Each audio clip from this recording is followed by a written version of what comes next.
my feet up in the trap, I'm doing me. I'm doing me. Hey, I'm keep that with my feet up in the trap, I'm doing me. Keep my distance from these suckers, I can't let them ruin me. Drug dealer, pimps and hustlers, they the ones influence me. 13 jumped off the porch with drugs is insurance. Hey, I'm keep that with my feet up, keep that with my feet up. Keep that with my feet up in the trap, I'm doing me. Hey, I'm keep that with my feet up, keep that with my feet up. Drug dealer, pimps and hustlers, they the ones influence me.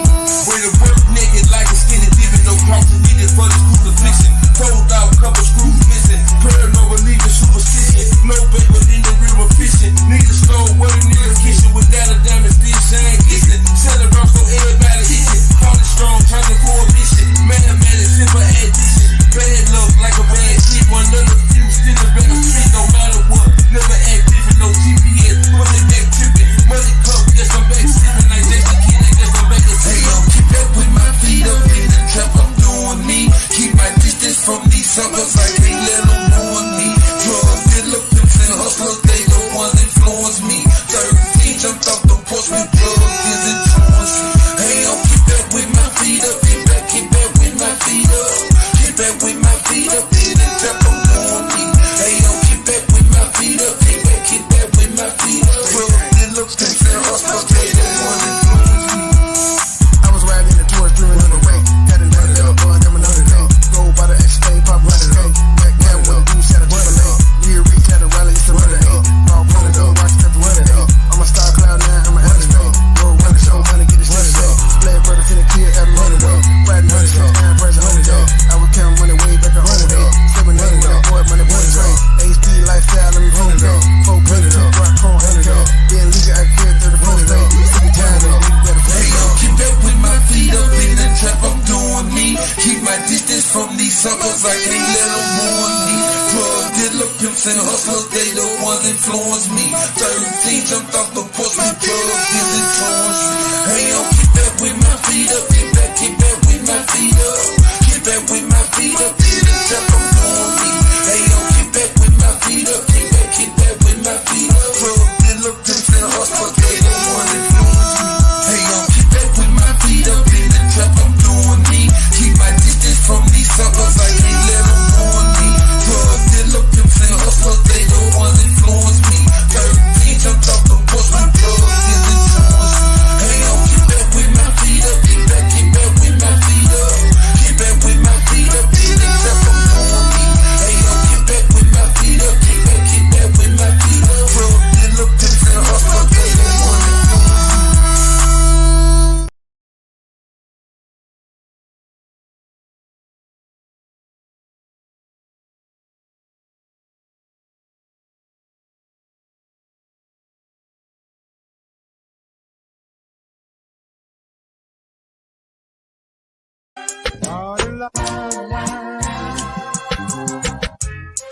It's 2:32 in the morning.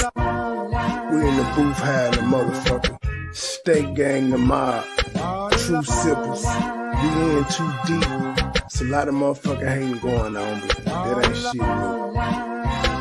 The money still coming, these niggas still hate, these bitches still choosing. I'm in the streets daily, hopping out fresh courtesy of the yayo. Got a knock in my pocket, same side as potatoes. The money still coming, these niggas still hate, these bitches still choosing. I'm in the streets daily, hopping out fresh courtesy of the yayo. Got a knock in my pocket, same side as potatoes. Money gotta shine, so money gotta bubble. You say you icy, but your diamonds looking super cluttered.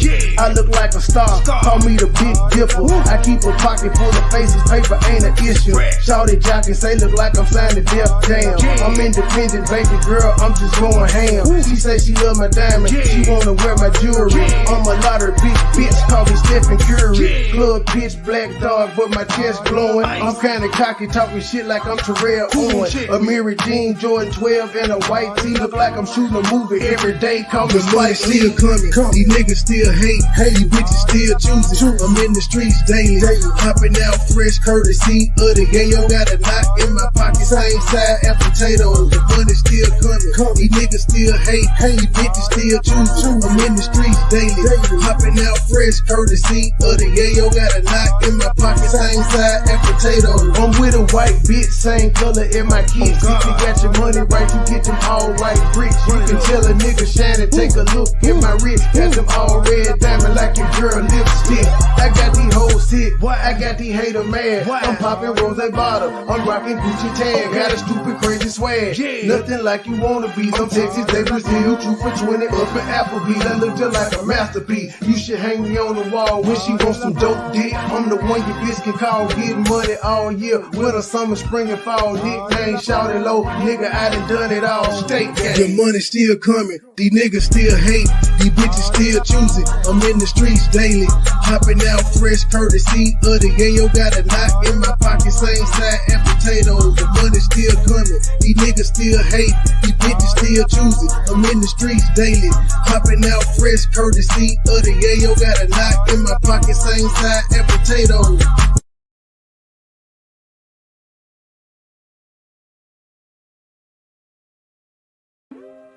State gang, the mob, true sippers, we in too deep.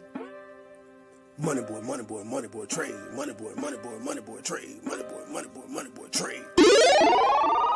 Stay with a bag, I'm cashing them check. 100 round, shooters on hit. These niggas talking, but they not a threat. BB is damaged and bands on my neck. Jacking my spread. 4 up before, pop me a hit. I'm saucing, I'm dripping, I'm wet. I'm trending, I'm picking, I'm fire, I'm hit. Stay with the bag, I'm cashing them check. 100 round, shooters on hit. These niggas talking, but they not a threat. BB is damaged and bands on my neck. Jacking my spread. 4 up before, pop me a hit. I'm saucing, I'm dripping, I'm wet. I'm trending, I'm picking, I'm fire, I'm hit.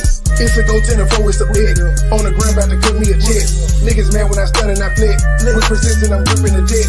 Burn a brain while I'm gripping the net. No dealings, I Joe on some shit. I'm a dog, it's a shame on my mess. Go hard and shout out to my ex. Play if I move it on to the net. I done Brooklyn, course out with the net. I'm shining, I'm blessed. Like a beacon that runs with a friend.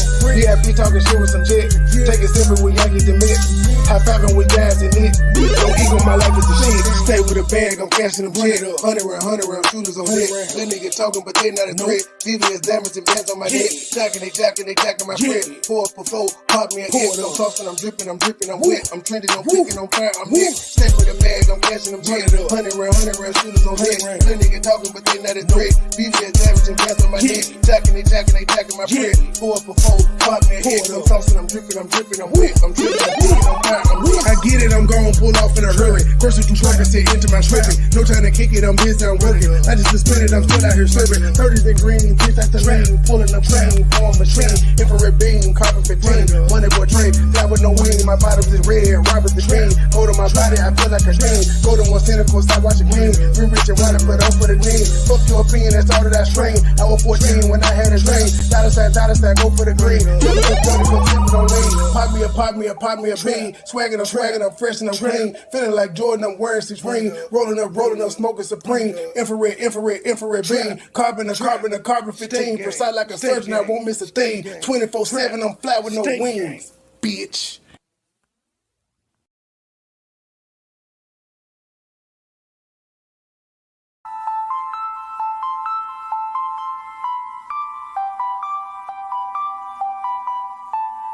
State gang, the mob, we in too deep.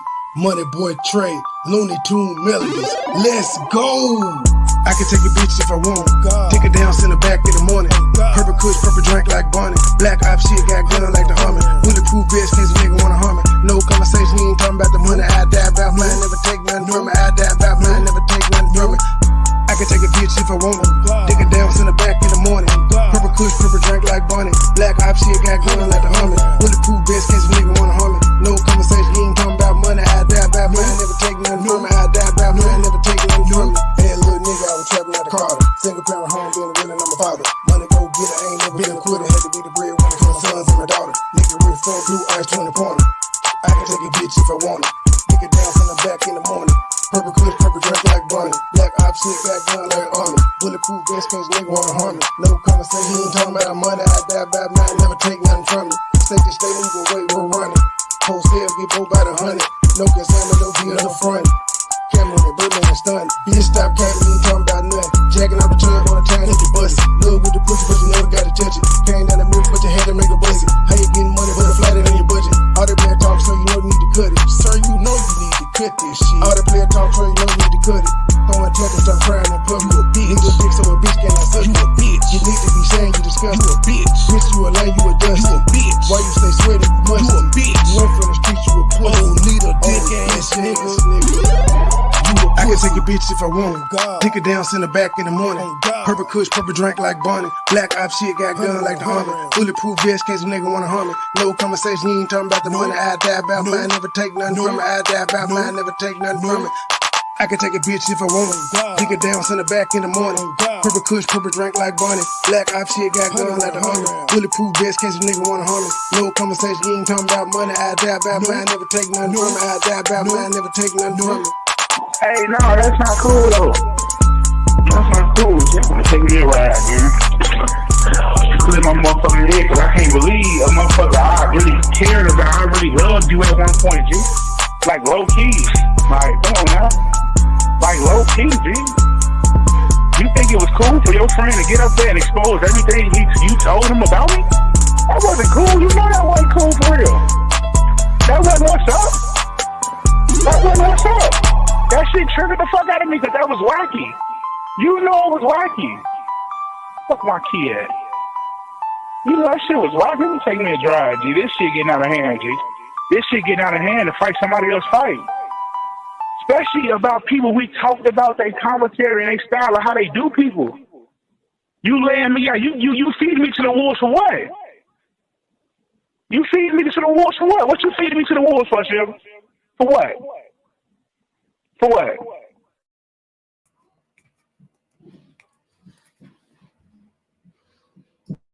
Especially our commentary, our style, and how we do people. Good evening, ladies and gentlemen. Good evening. Hello, Gabriel. Hello. Hello, Mark.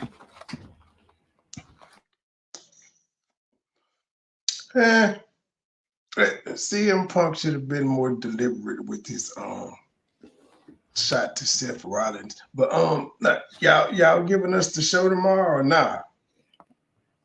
Might as well, yeah. I'll think of something. Something will come up tomorrow. What the hell are you eating? Ice cream. Ice cream. Well, Lexi's not the only one that eats ice cream. Lexi don't even be eating ice cream, but now she be lying. She lactose intolerant. What y'all got going on, ladies and gentlemen? I'm gonna try to do this. I'm gonna try to show y'all the visuals of what's going on, but I don't know if they're gonna hit me with the copyright or not. I'm gonna try though. Normally they don't like the visuals. I got away with the body cam shit because this is like public records. But I'm gonna put some shit over the screen. I've been playing around with overlays and things. Let me see what I could do to keep us copyright free. Let's see. Let me see how the overlay would look. Which one? You gotta have something on the screen to kind of.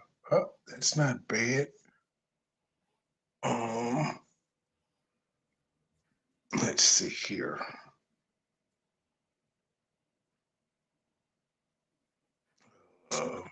I still need to be big, but still not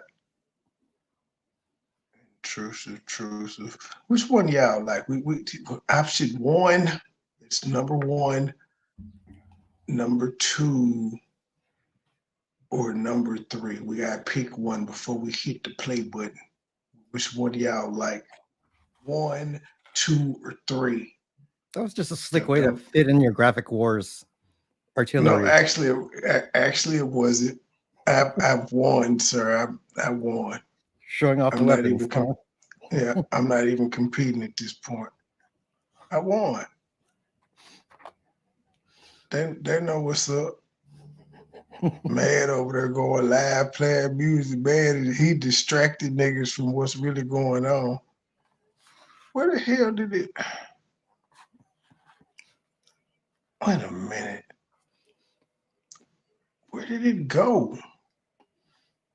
How the damn screen disappeared? Just what kind of shit is this? Oh, okay. There it is. Yeah. There it is. Version of it. What are they saying in the chat? Yeah, did y'all? So none of you niggas. Okay, Ebrooks and come correct. Okay, got it. See, the rest of y'all is heathens and y'all hard headed. Is there nobody else got no y'all? Oh, I hate niggas. I hate the whole lot of y'all. Okay, Gabe, I thought it was one where he put us at. Oh, it does. Okay. Now, if I give that the full screen and us at the bottom, I don't think we might be able to ride with it. Since we're at the bottom there, I think we may have a winner. All right, should we roll it? Roll that beautiful bean footage. I switched the graphics around throughout the show to keep them from hitting us with shit. For 2 years, the bodies of black children had been found in the woods, then the rivers of Atlanta, Georgia. In all, more than 24 victims, most of them strangled. By May 1981, the police and FBI were hiding in the brush, beside and below the river bridges. This was to be the last night, almost the last hour. I heard the splash. Bob Campbell, a police recruit, jumped to his feet down beside the Chattahoochee River. I was really startled. Chattahoochee. The body out in the water. He looked up at the bridge. And I saw black. That's a funny name. The car started slowly moving away from me across the bridge. Campbell radioed the other team members up above him.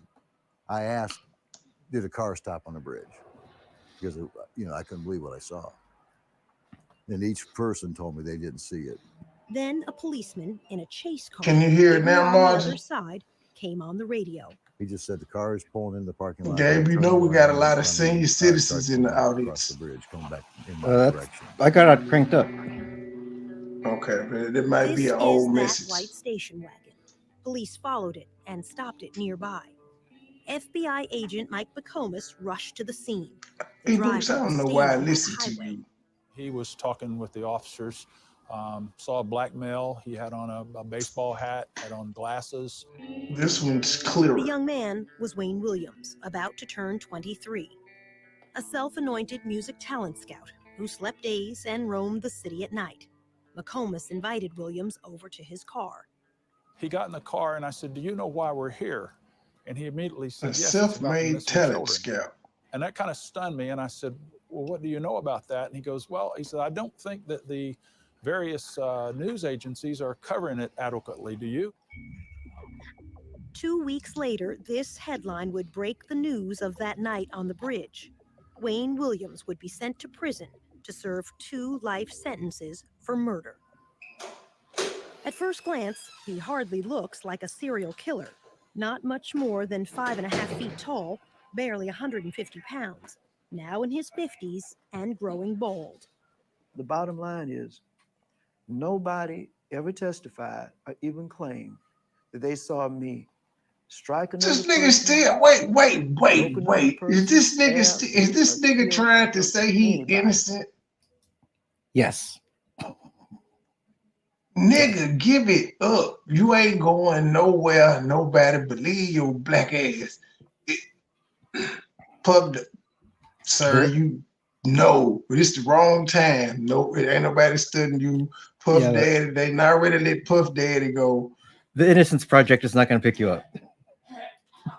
And Aaron Hall finna be like R. Kelly.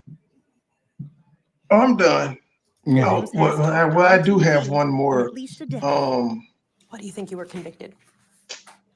T.I. should have hit King in the throat.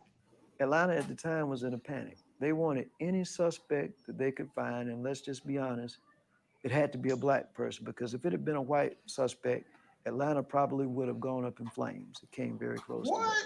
Do you think you'll ever be free? No, Dot, it's not a matter of if to me, it's a matter of when. Some Nigga, 30 please. years after Wayne Williams' trial and conviction, there is still debate and some doubt. This time, you can be the Hey, judge Black and the jury. Snowflake. We'll lay out the evidence on both sides, Hey, and man. you'll hear from Wayne Williams at length. Then we'll invite you Give to me a reach your second, own Kate. verdict. Black Snowflake. It looked like y'all fed the multitude. Like y'all had more people than Jesus fed on the beach. Like how many people was y'all feeding with all that shit? Y'all had a whole separate football field length table full of just desserts. I could see like a little card table. I'm used to seeing them little card table with the, you throw the little tablecloth over it. It's about 4 pies, 2 cakes. Y'all had a football length table full of desserts. I just want to know how many people was there, because that seemed like a lot of food. And did y'all have any leftovers? Because if you had that much food, you can't have no leftovers. Y'all ain't intended on having no leftovers because it's a lot of people there. Everybody got to eat. I was like, that's a lot of food. I will say that.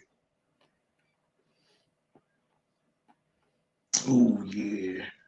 Yeah, I ain't have enough then. 100 people? Dang, they was all black? Yeah, I didn't have enough. And they had been waiting around all day because I know all that food wasn't done at the same time. Everybody was bringing late entries and stuff. I was late. I had to just bring the foes and the rolls, and I was late. But yeah, we got there. And then see, I had only me. See, so we got there late, but they wasn't eating. I wasn't the only last entry. And so Gracie was hungry. And so my auntie, she let me fix Gracie the plate. So I'm thinking everybody had already ate. And I started, she was like, we ain't eating yet. I let you do that for the babies. Oh, why you, oh. So that was a whole thing. Then they said prayer, and I went outside and smoked the blunt.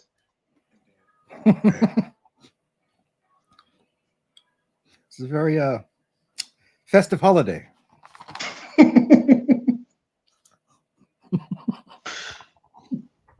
We had more. They had more in the house. That can't be healthy. Well, the cakes look good though. That was just like, damn, it's a lot of desserts. Well, now we did have like, let's see, we had pecan pie, one of them 7-up pound cakes, of course, the sweet potato pie. My family refuses to make pumpkin pie. I don't know why. It's just always sweet potato. Lemon meringue pie and some Kool-Aid pies. Yes, we had 2 Kool-Aid pies. We had a red one and a blue one. Kool-Aid pies, the shiznit. Oh, wait, I think you guys tried to tell me what that was one year. I still don't really quite know what that is. Yeah, the Filipino one, you wouldn't like it. Probably not.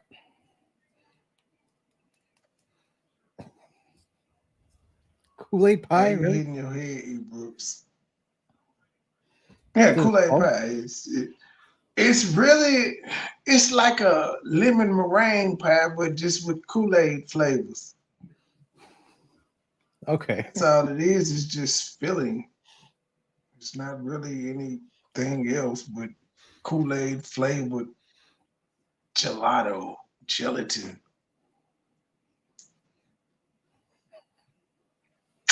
Spin that shit, DJ. Got it. Innocent or Peach a cobbler, torture. key lime pies, and cheesecakes. Oh. The first clue was found on a dead boy's tennis shoes.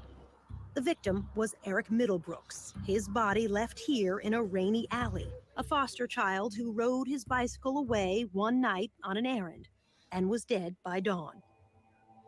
Detective Bob Buffington saw something red stuck to Eric's tennis shoe. And that's a real nigga name, Bob Buffington. Of the edge of this shoe, this tuft of what to me appeared to be wool, and that was it. We could find no other evidence. Back at homicide, Buffington showed the fibers to his superiors. The lieutenant made a big joke out of it, and told the rest of the squad that if I went over to the lieutenant's house and cleaned out the lint trap in his dryer, we could probably clear out all the cases in the city of Atlanta. Still, Buffington sent the fibers to the state crime laboratory. A young forensic scientist, Larry Peterson, took a look. So why was a fiber that was stuck in the crack of a shoe? Why was that Because it was important? somewhat loosely there, and people don't normally have tufts of carpet fibers loosely stuck in their shoe. From those few thin threads, Peterson would begin to build a case to try to catch a killer. How many fibers across the board did you look at every day in this case when the case really started getting busy? 100, 500, Well, 1,000? Literally, there's going to be hundreds, if not thousands, of fibers there, depending upon the case. In the spring of 1980, no one wanted to believe a serial killer was loose in the city, even when Bob Buffington spotted a disturbing pattern. The DA in Atlanta got scolded by the judge today for cheating. In the number of She has not turned over children all under her the age of discovery. 14 who had been killed. When he told his boss at homicide, the major threatened to transfer him. And I truly think that they were afraid that there would be a panic. It was this mother, after the loss of her 9-year-old son, who finally forced police to listen, but not until almost a year after her boy died. Camille Bell and her children lived in these project apartments, poor to the eye, but rich in mind and spirit. Yusef Bell was an honors student in the gifted program at school. On a warm October Sunday in 1979, he walked away on an errand to buy snuff for an elderly lady downstairs. He went barefooted in a pair of brown shorts. He got to the store. He bought the snuff. He started back home. Less than half a block from this store, Yusef Bell stepped off this. I thought Come Correct was in the chat just talking shit. No, this kid actually was going to the store to That's get a thing. tobacco Yeah. for their mom. That was a thing back then. Why are your parents so fucking lazy? I guess it's why people don't understand why my kids spoiled as hell, because I'm like, Sometimes they even let you buy beer. my job is to spoil them. But no, why would the parents be that lazy to send their kids to do some shit that they know they ain't supposed to be doing legally? They were sending their kids to break the law at night. This is the good old days. The good old days. Curb. I don't give a damn. So it wasn't killers in the good old days, Gabe. It wasn't rapists in the good old days. And nobody saw anybody Guess so. do anything or anything, but they did see him come back across the street. And that's the last that we saw him. Camille Bell called the police. They came and said they'd write a report. That's all. Days went by. Camille waited with 2 older children and Yusef's 3-year-old sister. And so she is terrified. If he can go to the store and they can steal him, then she doesn't want to leave the house. She doesn't want to do anything. Camille hid her own fear from her children. And you've got to hold them together so you can't act as scared as you are. The body of Yusef Bell was found in an abandoned schoolhouse. His body would not turn up for another month. Yusef Bell had been strangled. All of the what could have been, should have been, and probably would have been was taken away. And we'll never know now because somebody decided that it was all right to just kill a little kid because they wanted to. For a long time, the 3-year-old would look for Yusef every time it was a foggy day. And we'd go out into the fog, and she would go as far as she could into the fog. And I'd say, come back here. And she'd say, I got to go find my brother. And she said, the clouds came down, so Yusef can come down. The child, her mother said, had confused the fog with heaven. I like the Blair Witch Project.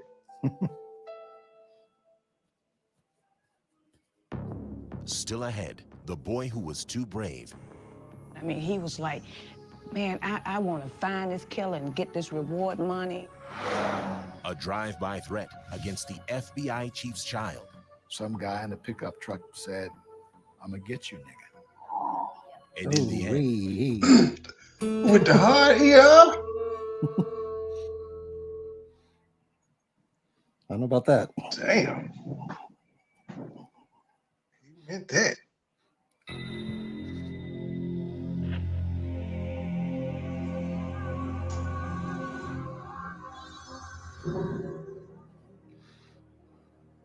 In the spring of 1980, police were still reluctant to listen to Camille Bell. Children were dying on the streets of Atlanta in the daytime.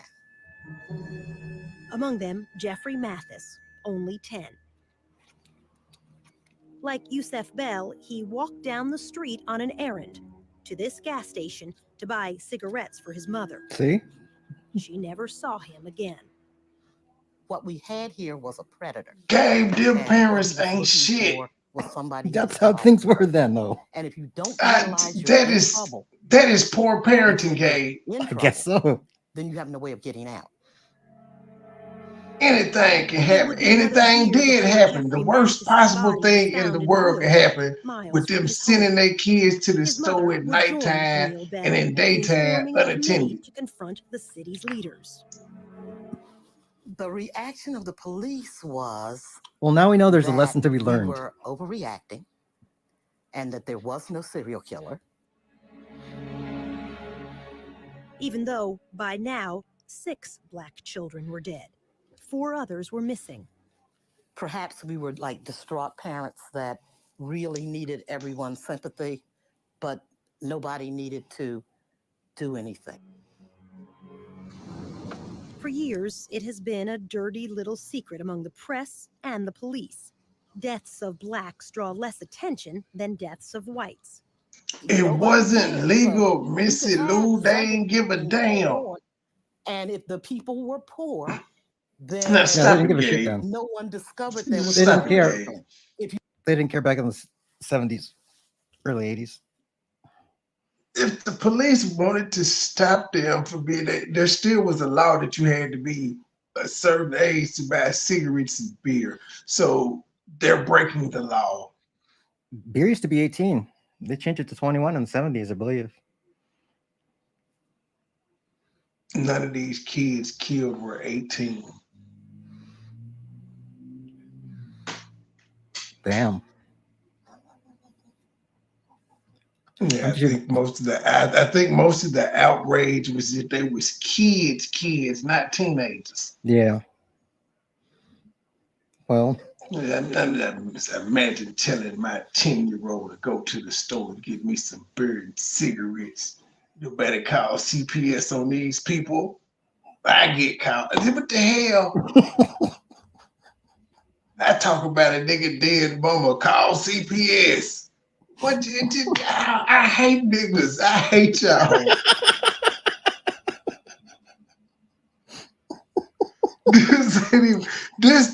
What the hell?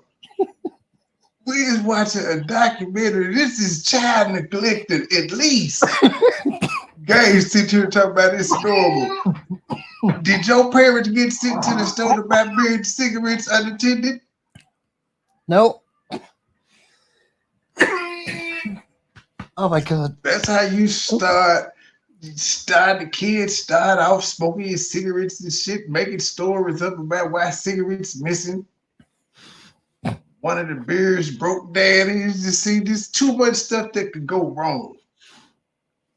Sending your kid to the store, it's some Of course, you know, it's the crackheads and junkies out there. They like beer and cigarettes. And they see a little kid walking with beer and cigarettes, bully the kid. It's just too, because the parent just lazy.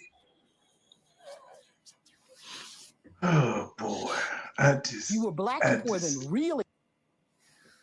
No, I'm done. Okay. Nobody looked, especially if you're black and poor and Southern. That's how it was then. Saying. Police were slow to recognize these deaths were different. Many of the bodies were left in the woods, far from home, unlike most murder victims who are found where they fall. Unsolved murders of children is very rare. If a 9-year-old got killed, it was because somebody slapped him across the room. He hit his head and he died. Police did not create a task force until a year after the That was first real murders specific. began. FBI profiler Roy Hazelwood came down to help. 3 detectives drove him around the city and turned into Jeffrey Mathis' neighborhood. As soon as we turned onto that street, everything stopped. The guy cutting the grass stopped. The guys playing dominoes on the porch stopped. I said, "What's going on?" I said, "Everything stopped." They said laughingly, "That's because we have a honky in the car." John Glover, who took over Not as the FBI honky chief in word. Atlanta that summer, That's said racist. that's why he and Hazelwood decided the killer Very had to be gay, black. very. A killer is someone who is invisible in the black community. And who is invisible in the black community but another black person? Welcome Harris was one of the first task force detectives. He knew it had to be someone who went unnoticed. Is his name Like it Welcome? was somebody who would come in the neighborhood. Yeah, these and names get are these weird. children and not draw attention to themselves. The question of which race struck a raw nerve. It had been only a dozen years It's since not the their murder mom of Dr. named Martin him. Luther King. On the surface, Atlanta was a well-integrated city. Beneath the surface, it remained separate and unequal. My prayer and the prayer of everybody in there was we wanted the person to be black. And the reason why you wanted to be black, I knew what it would do to this town if it had been a white person or somebody else of another race. In the black community in the early 80s, a black serial killer was unheard of. All the classic serial killers were white, never black. Didn't mean you didn't have one there. Classic killers. Well, way to smash to the Today, ceiling. black serial killers are White not people rare. definitely know how to In kill. 2009, here in Cleveland, as well as in Milwaukee and Los Angeles, each time the accused serial killer turned out to be African American. Dr. Eric Hickey is a psychologist who keeps track of serial killers. Overall, in my study, 1 out of every 5 Hickey. serial killers is African American. In the past, since 1995, over 40% are African American. Nobody believes you, They're finally Whitey. saying, you know what, blacks do this too. No, we don't. There were Hey, whites Trey. who fed the fear in Atlanta. As FBI chief, John Glover had moved into this upper-class white neighborhood. His 12-year-old son was playing outside one afternoon. Some guy in a pickup truck, he was out in the yard, in our side yard. We were on a corner. We lived in had a corner lot, said, "I'm going to get you, nigga," as he was driving by. Was he waving a pitchfork or anything? Was only 10 when the first 2 bodies were found in the woods close to his home. Shaking in his the head. summer of 1979. My life did change. How so? Not out as late as you used to be, not able to ride your bike unaccompanied. In 2010, Reed would become the mayor of Atlanta. But back then, as the youngest boy in his family, his teenage brothers were his protectors. And I didn't move without my brothers for about a year. The bulk of the victims were boys like you, You're right. your age, You're right. black boys. Yes. Did you personally feel afraid? I can't honestly say that I really felt afraid, except for at moments. You would have a van slow down, and everybody was very mindful of vans. Not the creepy white People were van. suspicious of everybody, and they were afraid. And the children, you had children walking the street, car go by, you could see some of them were in fear. And for good reason. The murders were about to increase to a body almost every week.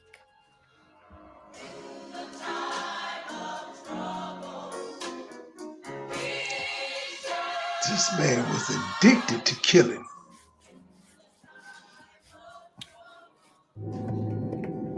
Coming up, a creature of the night. Being an ex-news reporter and all, you know. An ex-news reporter? I thought he was a talent agent. Self-made. So many of the children who died were poor, who earned spending money carrying groceries, running errands for others.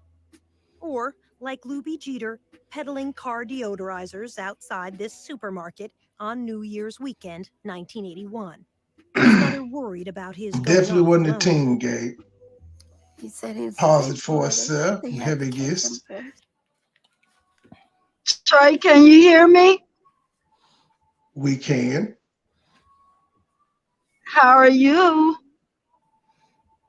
Can't complain. Can't Well, complain. that's great. Glad all the turkey, the holiday food is gone. Only for niggas to cook it again in like 30 more days. Okay, for Christmas. I know. I still got a lot left. I got to throw away. But I just wanted to come up and say, huh? No, go ahead. I just wanted to come up and say I'm glad that you are doing this topic. I never got a chance to get to the Wayne Williams part, but let me know. I can jump in whenever you need me to, because I know a lot about this case. You know, I was here when that was going on. I was, I think, 8 years old when it first started. Actually, the first victim was, I think, killed like the day after I turned 8. A couple of those victims were my cousin's friends, and I know a lot about this case, and it's just not as point blank as they're trying to make it be.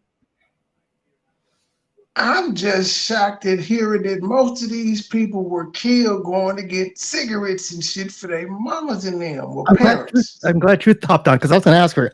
That's how things were, right, Truth? That's how things were back in those days. Yes, absolutely. Gabe is absolutely right. Your mother, auntie, uncle, whoever would send you to the store to buy cigarettes, whatever. And you right, Trey. You wasn't supposed to buy cigarettes. However, you got to remember, like, where a lot of these people, a lot of these kids were missing from, it was our hoods, our projects. So the corner store people all knew you, your parents, and everything. So they knew your parent was sending you there for cigarettes. So they would give them to you, you know. But you're right. But because it was like neighborhoods, we all knew like the neighborhood corner store people. They knew your parents, they knew your, you know, your family, so they would do that. So it was like that back then.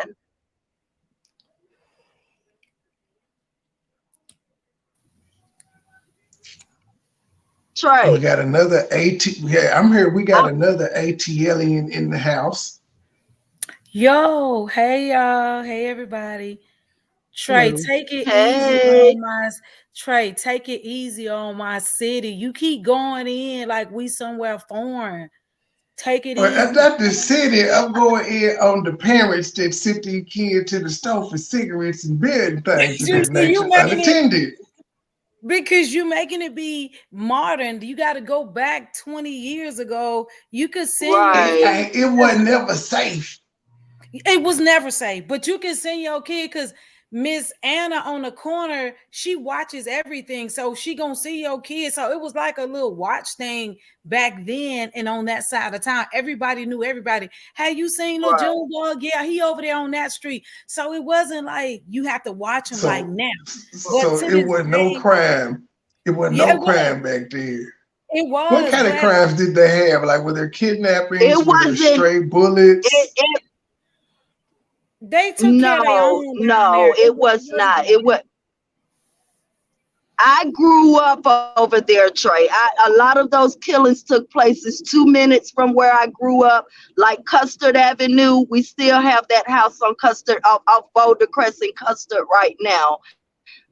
It was not like that then. You didn't have all of that. And like she's saying, Miss Anna or Miss Geraldine or whoever on the corner, it was a village then. So they used to watch us, you know. So it was totally different. It was not. At that time, the only thing we had to deal with actually was the missing and murdered children issue. Right. It just wasn't a lot of that going on. So it was just that way back then, you know, and it was easy. Like I said, the corner store owners, they knew your mothers and everybody. Like the corner store right now on Custard and Boulder Crest, that store has been there since I was like 8 or 9. And the same people run that store, Miss Steve and Mr. Kim and Miss Kim and Steve, their son. So they still run that store till today. So it was just like everybody knew everybody. So it was just that way. Yeah. And you see, most of these kids got pulled from the projects, Mechanicsville, Thomasville, East Lake Meadows, Four Seasons, places like that, which were all the hoods and all had the local corner stores. So it was just, your parent could do that because they knew who your parents and your family were.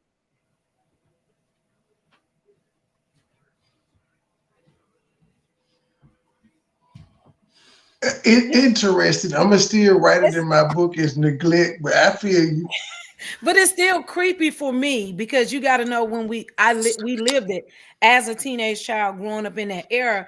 I wasn't from that side of town, but my friends, they family member was from there, so we was there all the time. But when our parents had to cut it off, oh, y'all can't go over there no more. They killing people, taking kids, and it was very scary and it was very creepy. To this day, I would stare a white van down. That's just something in my psyche I can't get out of my head because this is what they want you to believe. They put Wayne Williams as the face.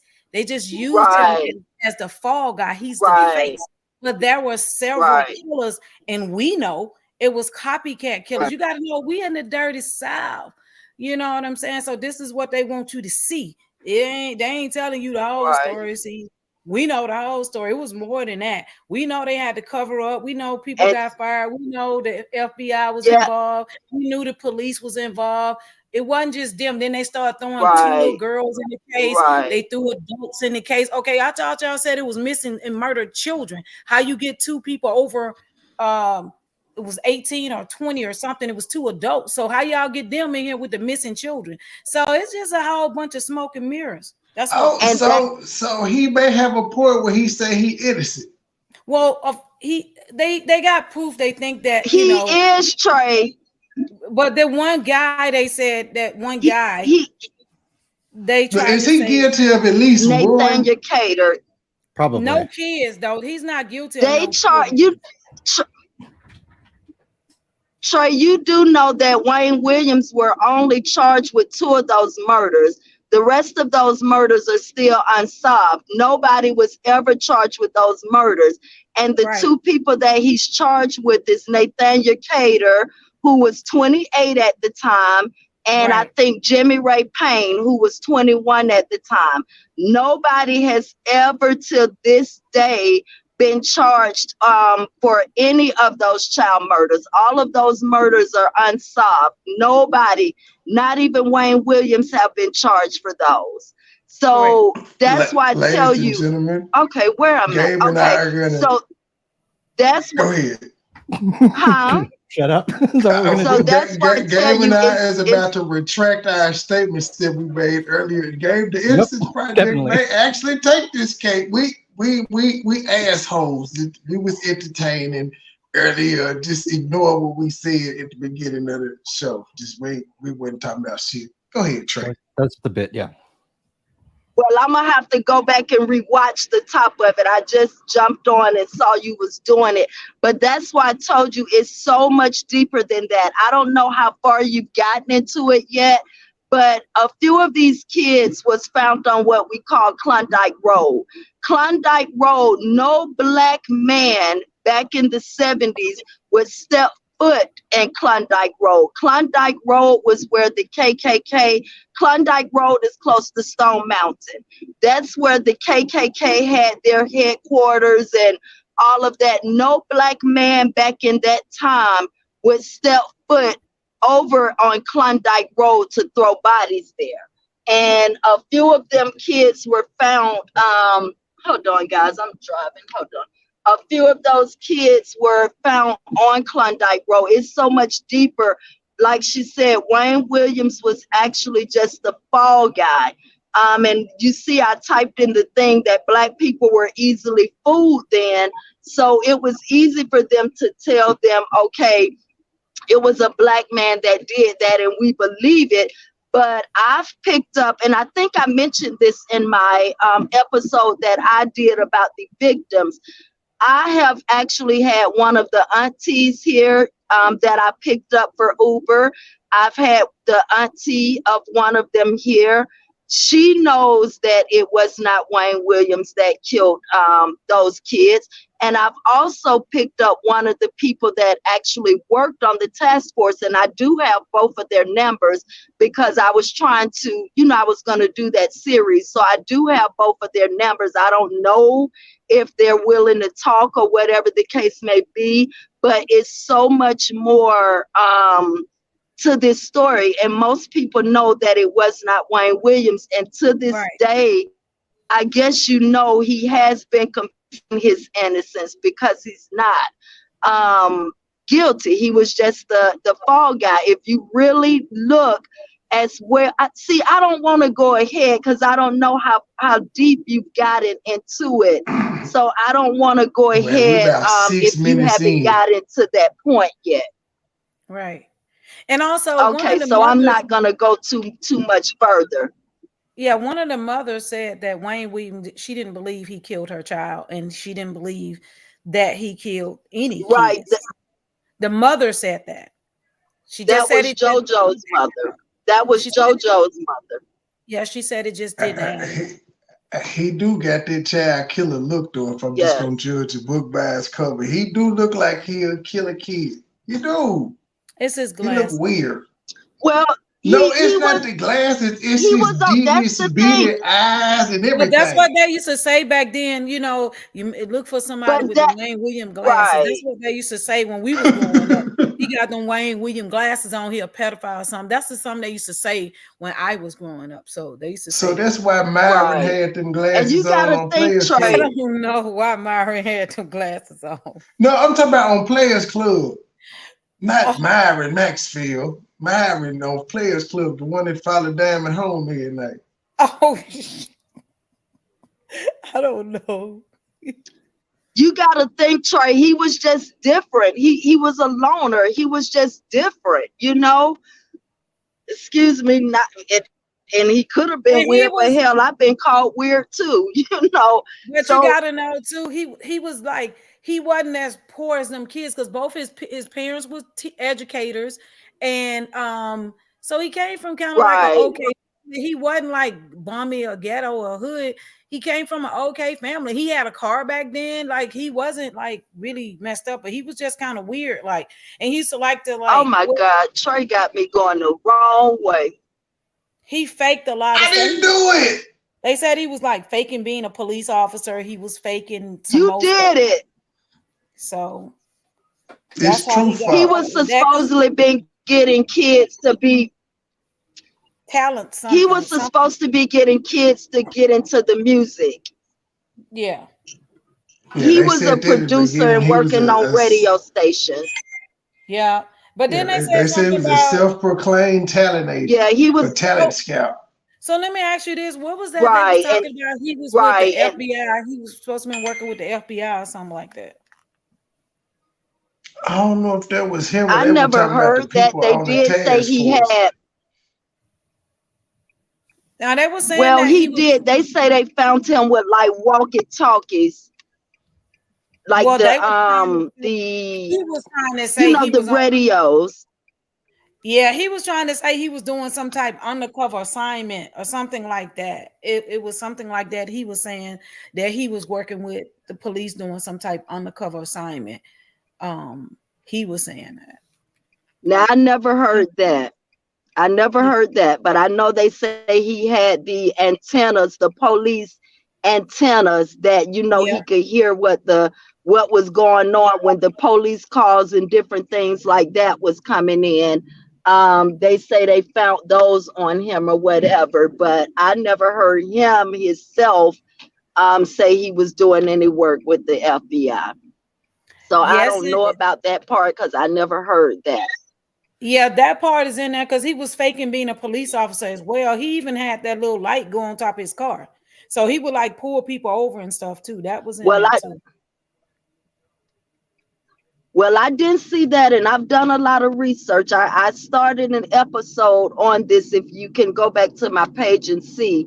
And I never came across that part yet, and I have a lot of research compiled, and I've just never, not saying that he didn't say that, I just haven't come across that part yet. But I did come across where they said they found the police antennas or whatever in his house or wherever where he could hear every move the police was making or whatever. Yeah, because he was trying to So fake. I don't know. I didn't. That's why they were saying Yeah, he see, had. now that I can't speak on. Yeah, I seen it and I heard Yeah, it now because that, he was trying to be a police officer, and they saying that's how he was luring some of his victims and things like that. I heard about that one as well. So see, this the first I've ever heard that, because all I've ever heard was he was in the radio stations. He created, he was the first one created something with the frequencies from the radio station. He was a producer, a talent scout, and all of that. I never heard anything about a police besides the walkie-talkies. So that part I don't know, but in any of my research, I definitely didn't come across that.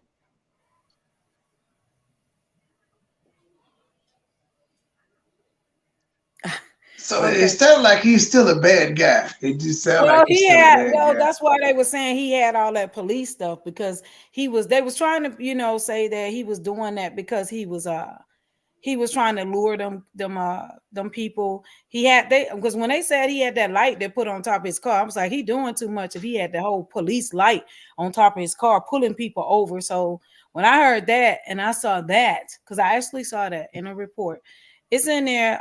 It'll come up. They might say it in this documentary.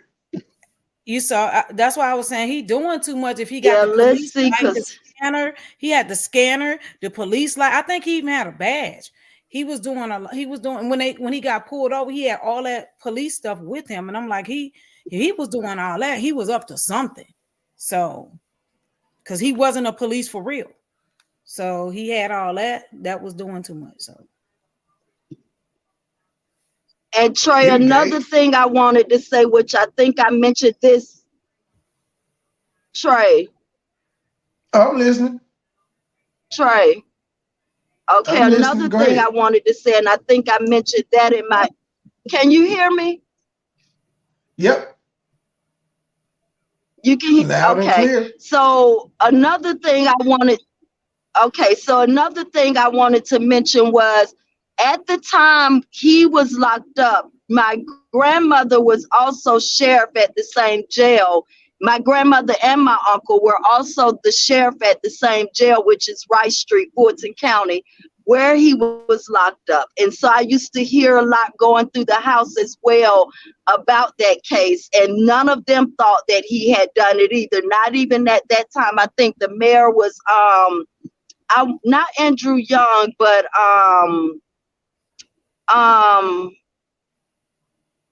what is the real light-skinned guy? He done passed away now.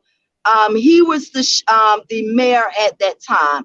And even he didn't think that Wayne Williams had anything to do with that. I don't know. It's just a lot deeper than what's being told. And he was actually just the scapegoat. Just the scapegoat. And you see a lot of those kids, I found out too, through my research, a lot of them are buried like where my grandmother is buried. A lot of the kids are there, and I were actually gonna go and like just pay tribute to the ones that are here, you know, to their graves and things like that. But I do know where they're buried at as well. But yeah, Wayne Williams was just kind of like a scapegoat. He really didn't do that. I don't know if he was doing something with police, whatever. I don't have a clue about that, but he is innocent. I definitely believe in this case. Definitely. Well, on the I've heard kids too or the much two about it adults? growing up. So you don't think he killed the I adults believe on either? the two adults as well. I don't, because think about this, Trey. They already You cut out. heavy. Interesting. How can this little bitty you cut short out. man, a 28-year-old man, Nathaniel Cater? Oh, can you hear me now? Yep. Trey. Okay. Yeah, I So can hear you no, now. I don't think he did that. Okay. So I don't think he did that either, because think about it. This man was short. He didn't weigh a whole lot. And when they say when you die, your dead weight gets twice as heavy, how could this man by himself throw a 28-year-old man over into the river by himself? Then on top of that, if you look at the evidence, they do not have a lot of evidence against this man. The only thing they came up with was some carpet fibers that they found supposedly in his car, and some dog hair that was supposed to match some dog that he had or whatever. And that is all the evidence that they have on him. They have no other evidence on this man. I think he was seen with him earlier that day or something like that. And they said they heard a loud splash. Supposedly he was. Yeah, and they heard a loud splash. He was seen with him. They heard a loud splash over the bridge. Somebody threw something over the bridge and they pulled him over, allegedly, because I don't know. So they pulled him over, and the next day or the same day, that's when they found their body under the bridge. And that's why they arrested him. But they said that was evidence of them seen with him. I do believe he killed one of them adults. Now, I don't know about both, but he was seen with one that day. I do not. I do, because he was seen with Nathaniel Cater. He was seen with Nathaniel Cater earlier that day at a hotel at the Georgia Terrace. So I've did all my research on it, because I started this episode. I started doing this. He was seen with him earlier that day. The gardener say he saw him and him at the hotel earlier that day. And like she said, they heard a splash. But again, my question is, how can a man of his stature, his size, Nathaniel Cater was way taller than Wayne Williams. He was 28 at the time. How Wayne Williams by himself him into when your dead weight is twice the weight as it is when you're alive? Then that's another thing I question. I just say the part of the Chattahoochee. Well, maybe so, but another thing I question is the part of the Chattahoochee that they're saying this man threw that body over in back in the 70s and stuff like that. You got to remember, Black people were afraid of white people. And that part of the Chattahoochee, which was close to Marietta, it's like he's choosing all these places to get caught. Because why would a Black man go to that part of the Chattahoochee And again, I question the Klondike Road. Why would a black man choose those two locations to throw bodies of all things? Those areas, both of those areas were completely white. Well, in my opinion, because he was trying to pass himself off as a police officer, and he thought he was cocky and arrogant. Every video you seen, they were saying he was cocky and arrogant. So if he thought he was a police officer pretending to be, he probably thought he could ride by and throw his badge and his stuff again. I don't know. That's just me. Just me. But I do believe he killed one of them. But see, I'm not going to go by that scenario because, again, in my research, I haven't come across that. I've only come across the fact that they found scanners on him. So I can't go by that scenario because I have not heard that yet. I just haven't. So when Trey gets through his research and whatever, if he comes across that, then that'll be another way for me to think. But right now, I can't use that scenario because I have never, ever come across that yet. But, you know, if that's your way of thinking, that's perfectly fine. But I just don't see it that way. And then another thing, Trey, I don't know how far you've gotten either, but the car that all the witnesses reported was a blue car. Wayne Williams' car was white. Wayne Williams' station wagon was white. All the witnesses reported saying the kids entering in a blue car. So that's another thing. They just threw that away. The lawyer still actually has that white station wagon right now. But his car was white, and the car that the witnesses was reporting was a blue car. But they totally ignored that. I'm glad y'all heard that's this why is like reading a book backwards. It's like reading a book backwards, y'all, because now we get to watch this documentary from a whole different angle and be like, did he do it or not? See what I did there with Diddy? Did he right. do it? And I'm gonna just send you some stuff, Trey.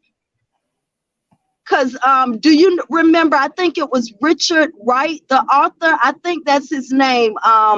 He wrote a thesis on this. He wrote a book on it. I'm gonna send you, what was his name? Anyway, he even said Wayne Williams didn't do this. He's I want to say it was Richard Wright. I'm gonna send you all the information I got since you doing it now. Really have time to finish it up, but he did a complete thesis on this and he broke everything down in that novel as well. But I'm gonna just send you what I have, and then you can go through that. I don't know how much of it you were gonna do, but I'm gonna just send you what I have, because you see I don't really have time to finish it up or whatever. But it's a lot of interesting thing, and it's a lot. And then I don't know if you go back to my video, it's a lady that came under there that told me she could put me in touch with one of Wayne Williams' representatives or whatever, and I emailed her and asked that I would love that, but she never got back to me or whatever. I don't know if maybe you can message her, but she left a message under there saying she could put me in touch with one of his representatives or whatever the case may be. But I'm gonna send you to what I have, and you can just go through that. I'm changing my name to Social Activist Trey after tonight. Fuck it.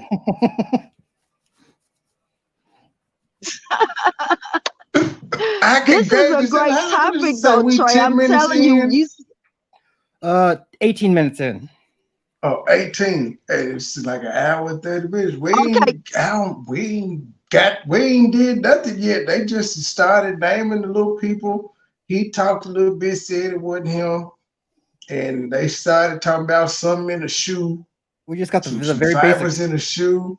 Yep, pretty much. He said I'm innocent. Okay, well, I'm finished. Like, boy, stop. And then you guys came on, and now we don't really know yet. No. Wait till you get deeper into it, Trey. Now I'm gonna be quiet and listen so we can get through some more minutes of it.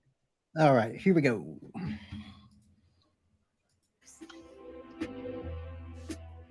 Luby was a good student, a sophomore in high school.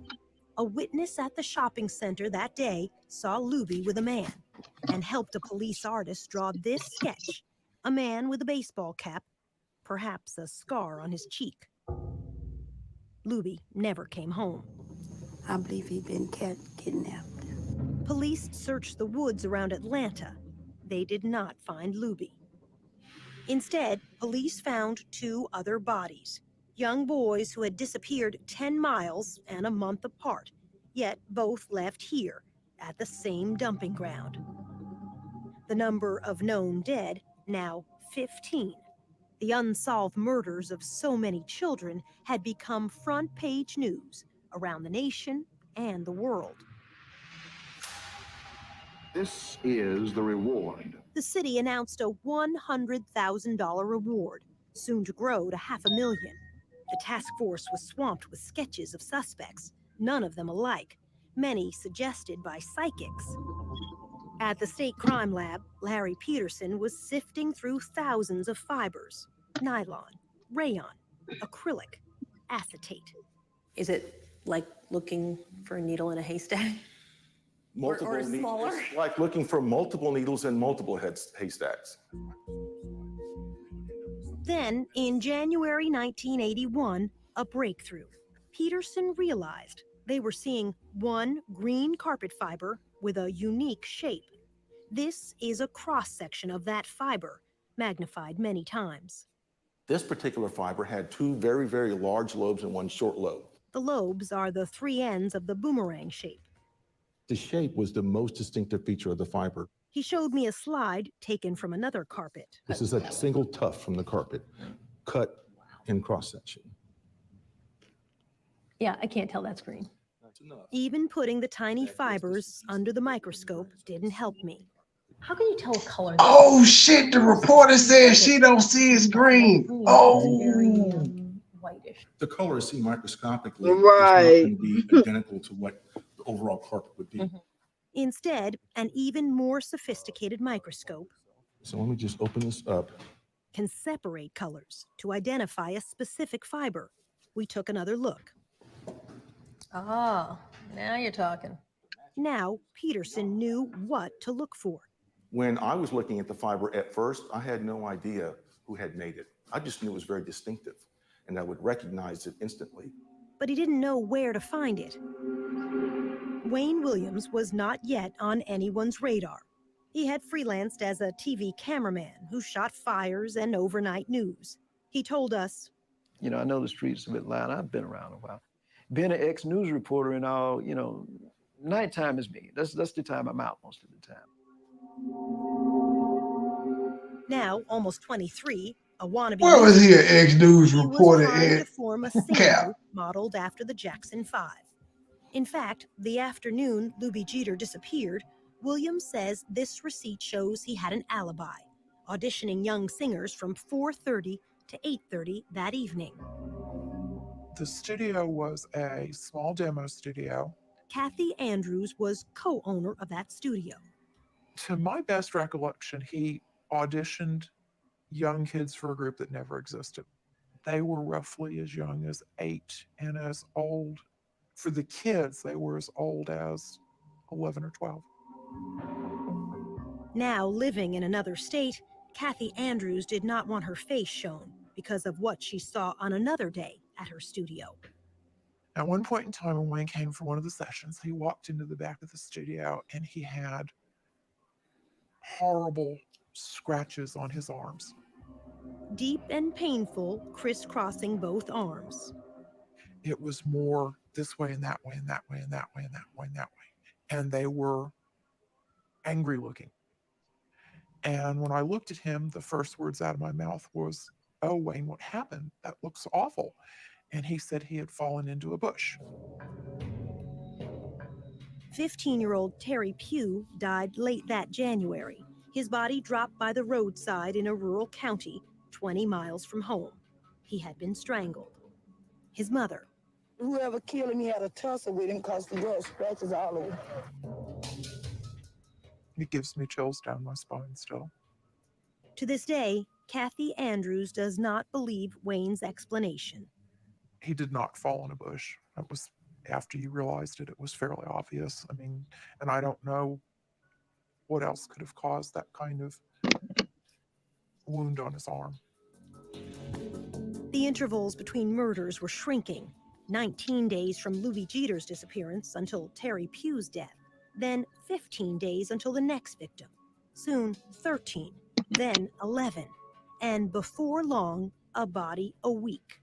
FBI profiler Roy Hazelwood says this is not unusual for serial killers. They come to believe that they, in fact, are almost immune to mistakes, if you will, and they can take greater risks because it's more exciting, and because they're so superior, they don't have to worry about the inferior police catching. After a month, Louis Jeter's body would be found in the woods, the boy left naked except for scraps of underwear. The medical examiner would testify Jeter apparently had been killed by, quote, a chokehold around the neck, a forearm across the neck. It's a question we'll have reason to ask Wayne Williams by the end of all of this. It's actually a very simple question. Can you kill someone with a chokehold? And when you were You 19 probably years could. old, You probably could under the right I know for a circumstances. fact I could not. When we return, the boy who wanted to catch a killer. The body was indeed another victim of Atlanta.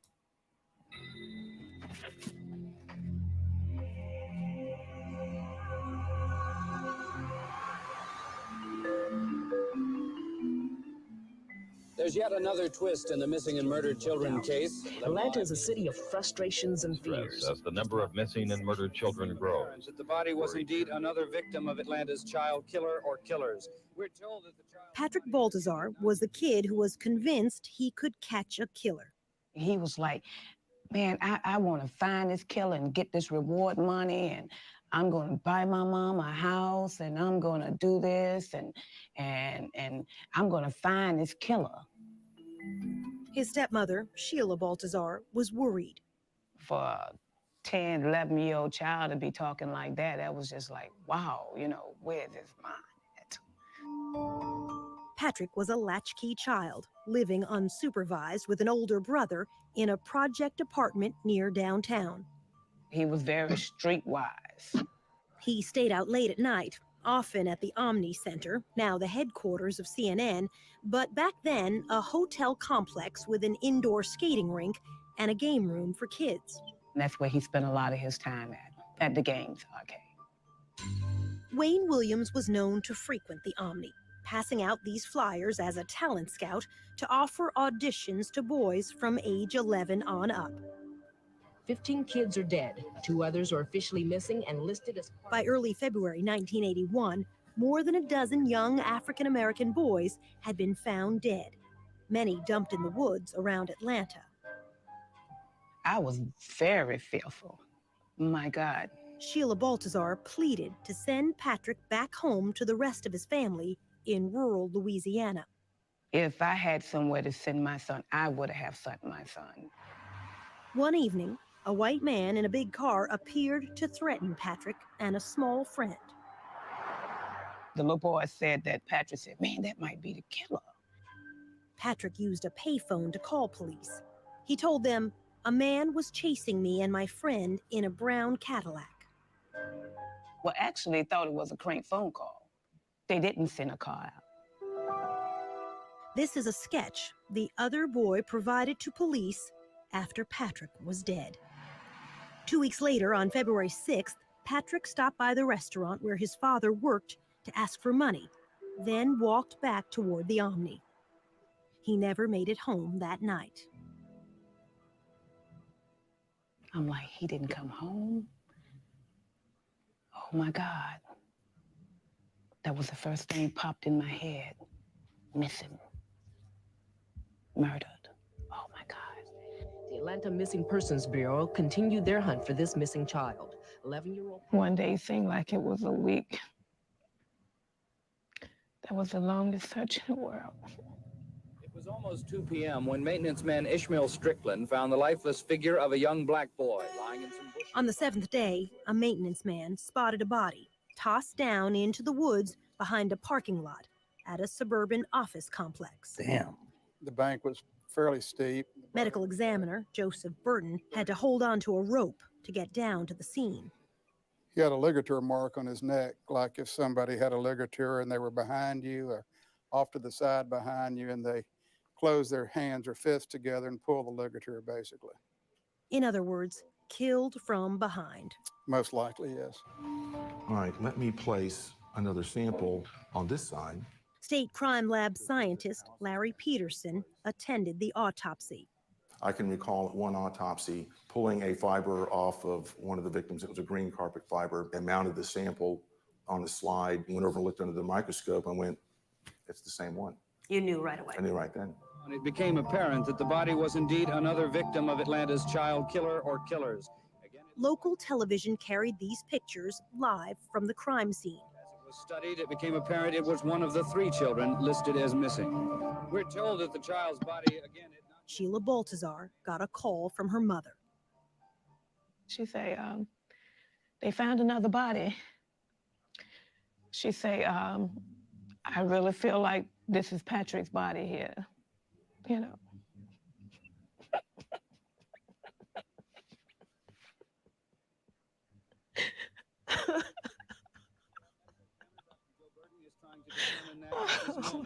But if he is one of the 3 missing children, the chances are strong that he was 11-year-old Patrick Baltazar, who disappeared 1 week. Mrs. Baltazar and her husband went to the funeral home to identify their child. They told me he had struggled, you know, for his life. And seeing the print, this, you know, the rope print across his neck, all the way around the front.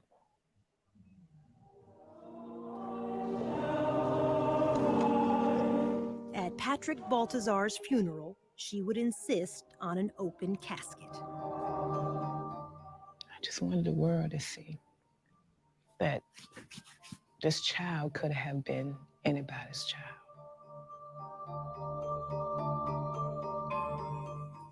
Patrick's 5th grade classmates wrote a poem read at his funeral. This from local TV coverage that day. Patrick Balthazar, our schoolmate, you came to school, though sometimes late, but you were never mean to anyone. You tried to help people and thought it was fun. Then one night, one terrible night, you didn't come home, not even at daylight. God damn. Some things happened to that boy, the people said. Patrick is missing. Now he's dead. Is Patrick dead? We cried some, and we bowed our heads. And hope for your safety, and prayers were said.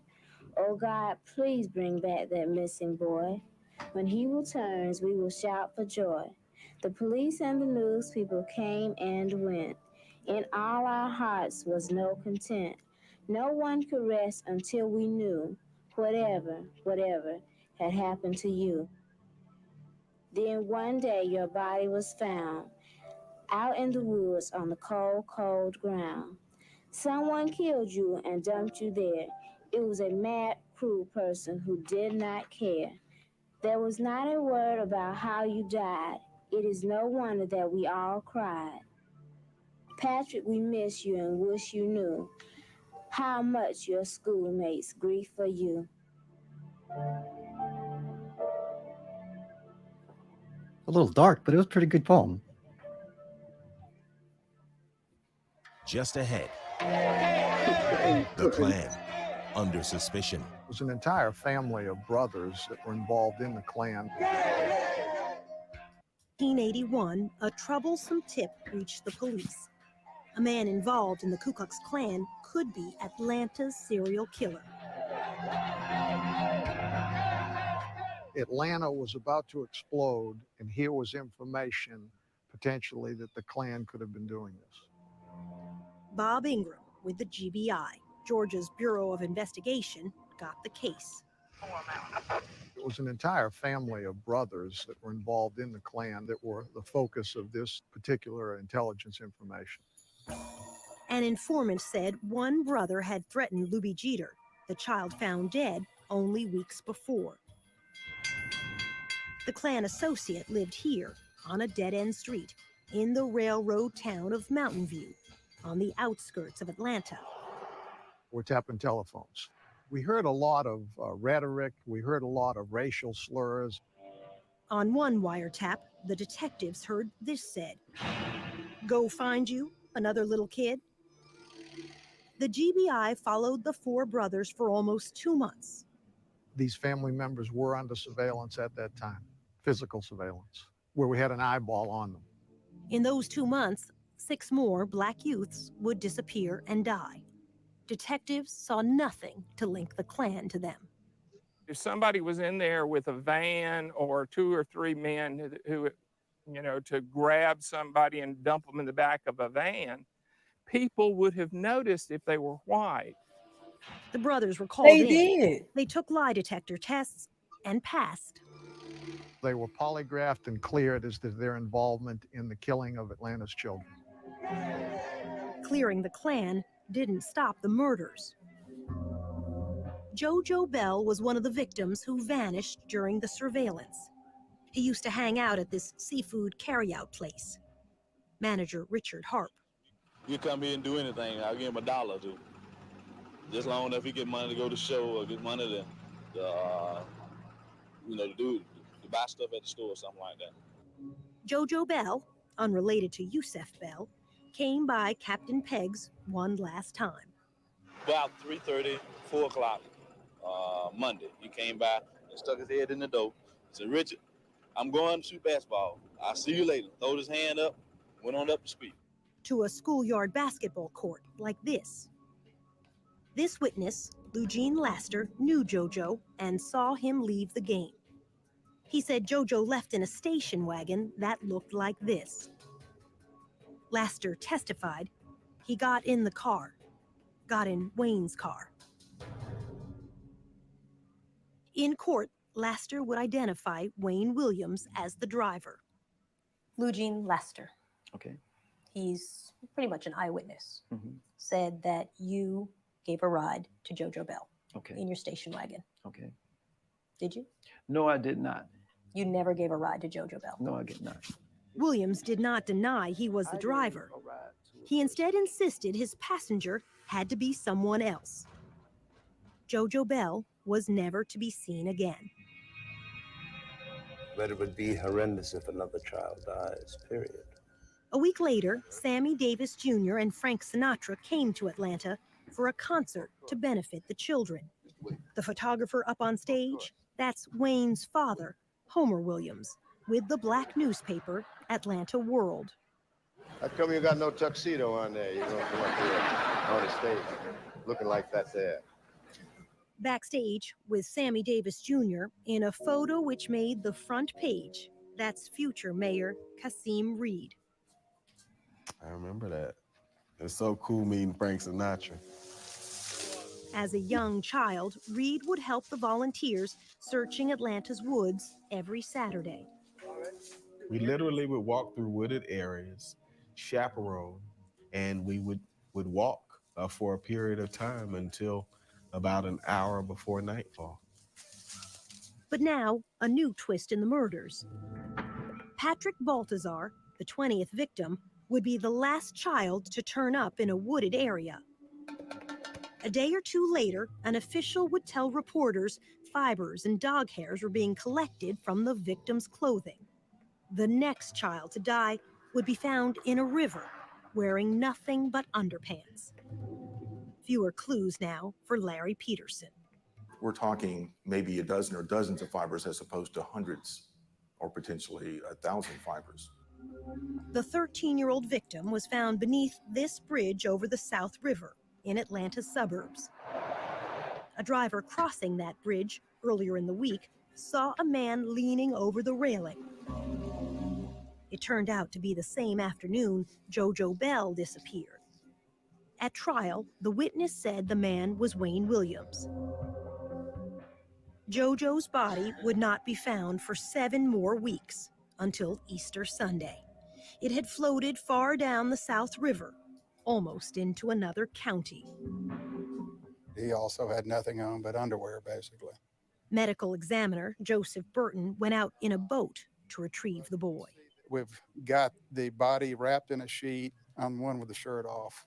Dr. Burton ruled both JoJo and the other boy found in the river had been asphyxiated. We didn't have any history of either one of these boys swimming in the South River in their underwear. Other bodies were now washing up in the Chattahoochee River to the west and the north of Atlanta.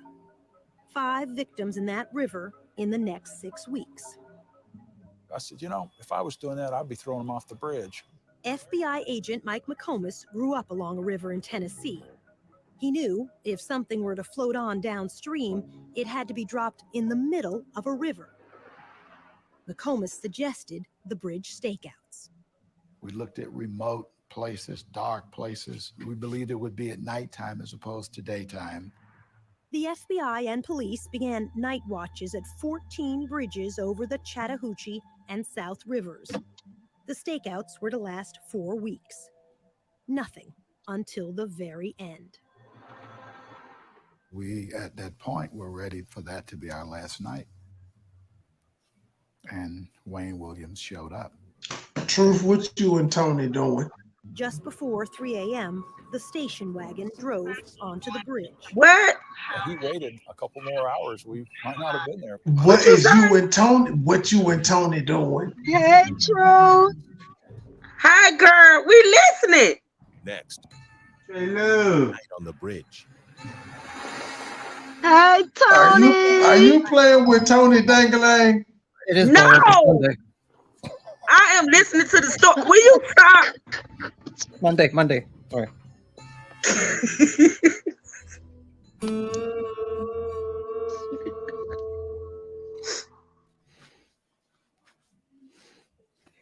You missed the whole part where he threw the man over the bridge, Trey. No, I heard him say they said that they nobody see him do it, but I seen the guy traced it back to the bridge, said for it to float that fire, it had to be thrown in the middle. I caught it. Because he was black. Soledad, when this case happened, How old is he now? A white man, 50s, Atlanta would have erupted, as well as several major cities. You possibly would have had another race war. No, said the FBI chief. On the Atlanta Police Department side, they were looking for a white guy. So why would all of a sudden the black guy be considered a scapegoat? Williams disputes almost everything police witnesses said about that night. What happened that night on the bridge? Okay, in the first place, and I'm not being facetious, but nothing happened on the bridge. That's the whole misconception. As he tells it, there was no splash. He never stopped and didn't turn around. So he was on the bridge? No, I didn't. You didn't. Yes. No. You didn't throw. He was driving by. Definitely not about. Oh, I think he's claiming they just got caught up. Well, I'm saying that's what you'd say, but if you got several witness accounts of hearing a splash and he was on the bridge, yes, they just so happened to know he was driving over the bridge that day. They had a stakeout. They was watching that bridge, and they was under there watching. They Yeah. had a stakeout on several bridge, and that particular night, he drove across that bridge. That was the night they heard a splash, and that was the night he was driving across. So the stakeout, the police officer that was staking out heard the splash. Correct. And then they pulled him over. He Why came were they back. taking out that particular bridge? Like, was that another? Because a body had been found. Yeah. They Okay, was- okay. Yeah, because they that's was what- taking out a couple yeah. of bridges where the bodies were being dumped. So they was just Dark staking areas. out. They said that was their last night doing it, and that night he came across. Yep. And that's where we're at. Number of a singer he was trying to locate Yeah. at that hour. I turned back on the highway. I went to a Starving Marvin store. I used the telephone, and I came back The call didn't go through. I got some recording, this number is not in service. And I said, well, this is a prank. This is the closest thing to an address he had for the singer he said was Cheryl Johnson. The FBI looked hard and could never find her. It says to me that Cheryl Johnson didn't exist, that he made it up. Williams says only after that call from a gas station did he turn around to cross back over the bridge again. Police would stop him moments later. You said, I know this is about those boys, isn't Correct. Mm-hmm. That's what I said. Pretty damning statement, don't you think? No, I mean, the perception in Atlanta was at the time kids were missing. And I think, if I'm not mistaken, the perception was a lot of young males were missing. And that's what I asked myself. This is about those kids, the boys or something like that, isn't it? Remember what FBI agent Mike McComas said he saw when he got to the scene? Saw a black male. He had on a baseball hat.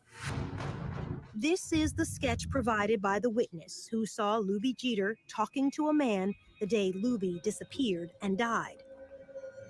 McComas had never seen this until we came back to show it to him nearly 30 years later. This is a real strong resemblance to the person that I talked to, Wayne Williams. He had on a baseball cap. His hair was in an afro, so this just looks like him. Williams agreed to let McComas search his station wagon. On the floor, in the front of the back seat, he saw there was a nylon cord. The best that I could describe the nylon cord was a ski rope type, the woven type, and it was, my guess, about 24 inches long. No. Williams denies there was any such cord. Because if that rope had been in the station wagon that night, I'm sure they would have taken it. The fact that I didn't confiscate it doesn't make it go away. It was there. The nylon cord would never be seen again. Could have been the murder weapon, as far as I know. Yet, FBI supervisors decided to let Wayne Williams go that night. Well, first of all, he didn't have a body. So, secondly, there was no one who saw Wayne Williams outside of his car. There was no one that saw him throw anything overboard. 2 days later, only a mile downstream from that bridge, another body. After 2 years, one suspect now, Wayne Williams.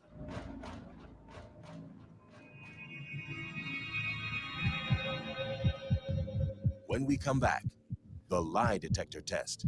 It surprised him that he didn't beat that polygraph test. He was convinced he could beat a polygraph test. I said some reaction like, I'll be darned.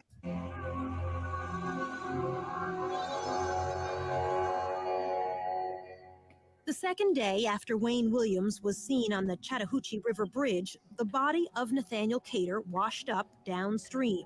Damn. He was a down-on-his-luck drunk, 28 years old, but small, weighing under 150 pounds. Again, the medical examiner said Cater could have been killed, quote, with a chokehold, trapping the neck in the crook of the arm. His would be the last body found in the Atlanta murders, the 27th male victim. At Cater's funeral, Wayne Williams' father, Homer, took this photo for the Atlanta World newspaper. On June 3rd, the FBI brought Wayne in for a long night of questioning. Wayne agreed to a lie detector test. He was as composed and calm as you can get. He got 26 bodies out there in the woods and rivers, and he's just sitting there at total control. Richard Ratcliffe was the FBI polygraph examiner. I said, I don't care what you were doing on the bridge. I don't care what you threw in the river. If it wasn't a little boy's body, you'll do fine this test. He told Williams in advance what he would ask him. Did you kill Nathaniel Cater? Did you kill him that night that you're on the bridge? And did you throw Nathaniel Cater into the Chattahoochee River? And when I ran that test, it's like, wow, this is it. Wayne Williams flunked all three questions. I said, well, this test would reflect that you did kill Nathaniel Cater, and you threw his body. It was his body you threw off the bridge that night. The polygraph measures sweating, the heartbeat, blood pressure, all rise with tension. You breathe a little faster. You have a hard time getting your breath. You sweat a little more. He did all this. Wayne Williams took the test 3 times. He failed each time. I said some reaction like, I'll be darned. You're the guy we've been looking for 2 years. It surprised him that he didn't beat that polygraph test. He was convinced he could beat a polygraph test. He sat there and studied it, and he said, what's this question right here? And I said, that's pretty good. That's, did you cause the death of Nathaniel Cater? And he said, what's this question? I said, well, did you throw his body into the Chattahoochee River that night?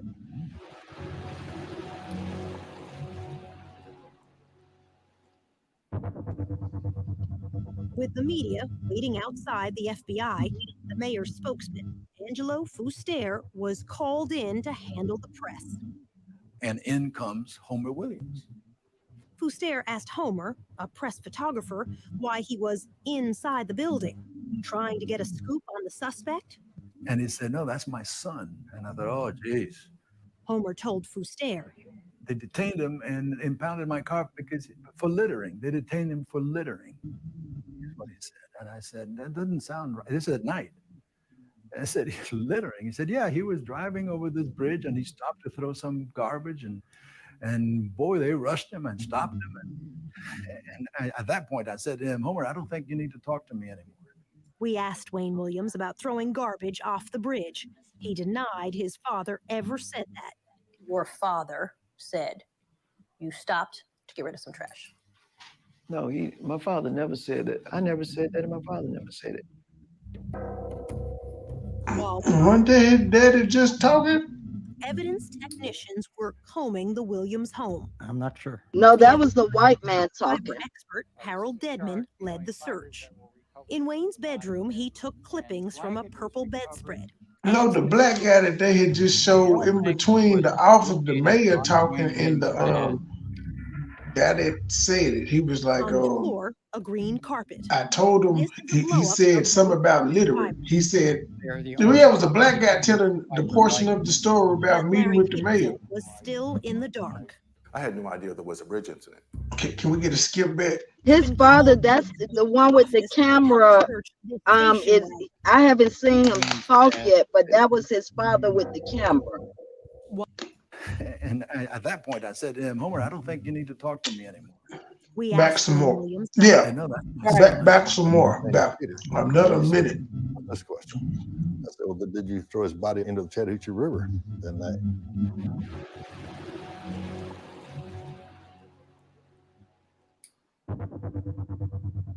With the media waiting outside the FBI, the mayor's spokesman, Angelo Fuster, was called in to handle the press. And in comes Homer Williams.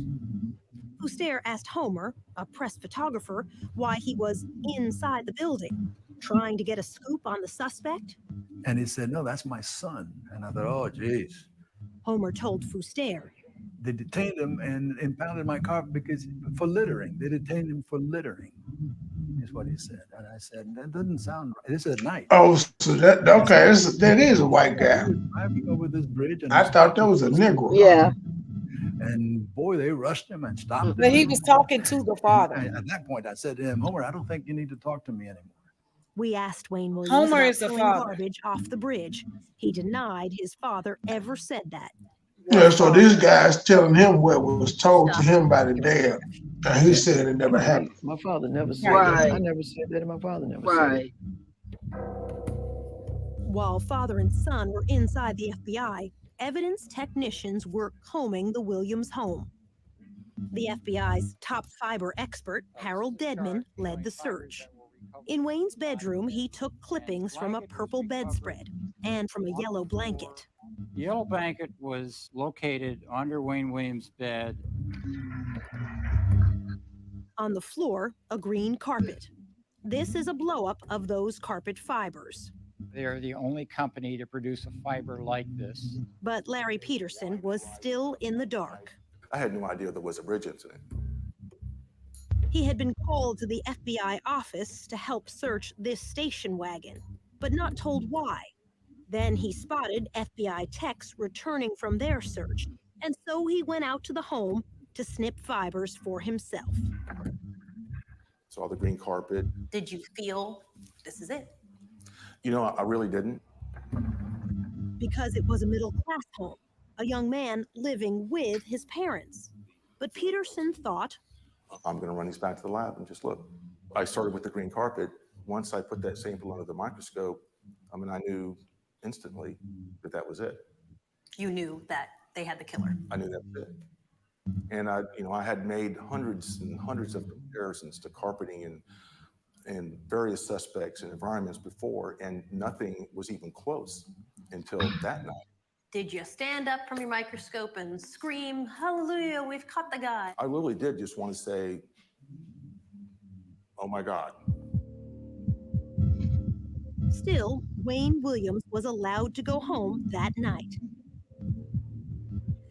And I make a couple of other errands, so I was in the area, and I just In the morning, Wayne Williams called in reporters and TV crews, who agreed not to show his face.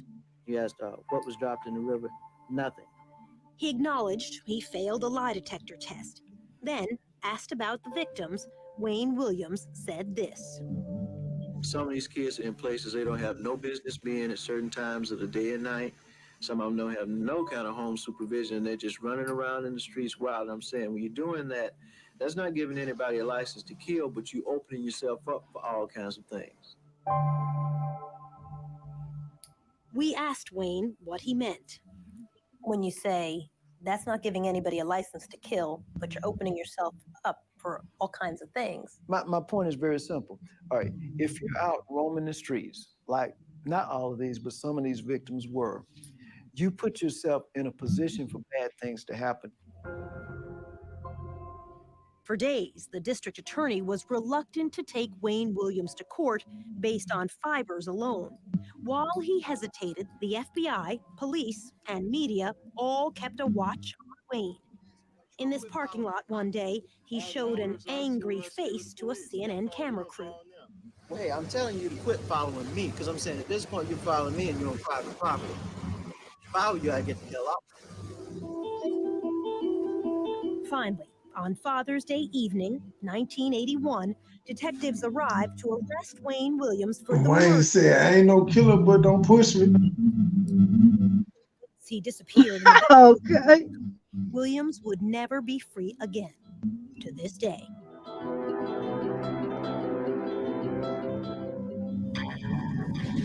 Ahead, the trial and a blow up on the witness stand. I was probably my own worst enemy. I could see almost. Y'all want to discuss the trial before it come? I told y'all being up here is like reading a book backwards. 1982. I like it. Well, I want to hear exactly what, because like I said, it's a lot of things I didn't hear. What is the other lady's name who's up here from Atlanta too? Black Snowflake. Snowflake. Okay. So yeah, I want to just listen so I can see if I hear any of those things.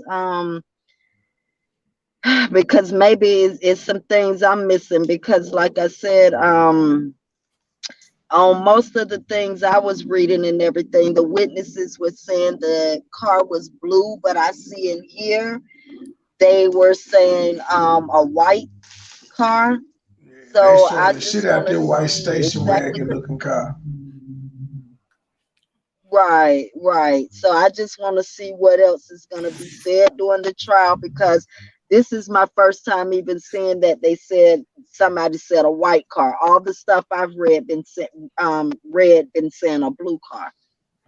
So I'm gonna listen a little more before I. The white car, I always heard it was a white car because he didn't have one. He used to drive his dad's car, and it was a white station wagon. So I always heard it was a white station wagon. I never heard of a blue car. So, well, I have all the proof in the paper and articles that shows all the witnesses said it was a blue car. So this is my first time hearing a white car, but on the all the stuff I've researched, the articles I've researched, all the witnesses said a blue car.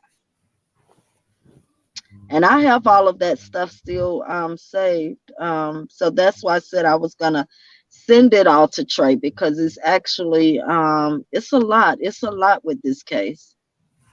It is. Testimony would last almost 2 months. It would be a trial like no other before. A case built on fibers, no fingerprints, no murder weapon, no apparent motive. Now remember, you're one of the jurors. 3 choices: guilty, innocent, or simply not proven. Oh, that does seem suspicious. Just fibers.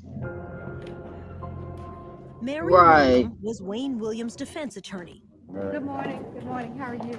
This was her first murder trial. What was he like when you met him? A most unlikely killer. Yeah, why? Because he just didn't appear to be the kind of person that could strangle anyone or had the strength to. To her, Wayne Williams seemed gentle, childlike. One day I left him in jail. I said, Wayne, is there anything I can bring? Would you like anything? He said, would you bring me some bubble gum? Williams was charged with and tried for Quick only question, 2 Trey. murders: Nathaniel Cater and Trey. Jimmy Payne, both adults found. Quick question. This is neither here nor there. This is neither here nor there. But did you believe Michael Jackson was innocent? I mean, was guilty?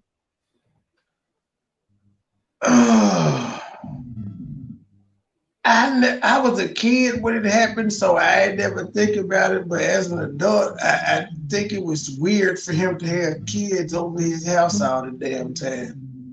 As a parent, you hate kids. I'll be happy to get them away from the house, not invite strange ones over. Now consider the fact, and then we're gonna let this go. I just want you to think about it. Consider the fact that Michael Jackson never had a childhood himself. Just think about that and marinate on that. He never ever got a chance to live out his own childhood. So, okay, now we can get back. Just keep that in your mind. Found in the same area of the Chattahoochee River. Cater's body was nude, but his hair was caked with mud. Digging through that silt, I was able to recover dog hair and fibers that were close to his scalp. The dog hair was consistent with Sheba, the Wayne Williams family dog. In Cater's hair was one of those unusual green carpet fibers. Under a microscope, Peterson could see the boomerang shape, just like those in the Williams family carpet.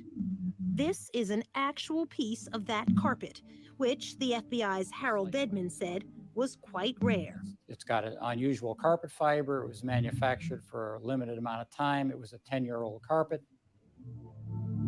On Jimmy Payne, the other victim, Dedman found yellow rayon fibers stuck to his cotton shorts, fibers consistent with the blanket under Wayne's bed. I personally took the cutting from the yellow blanket that was under the bed. This evidence slide contains the yellow blanket fibers that Dedman clipped that night, magnified by our own video camera.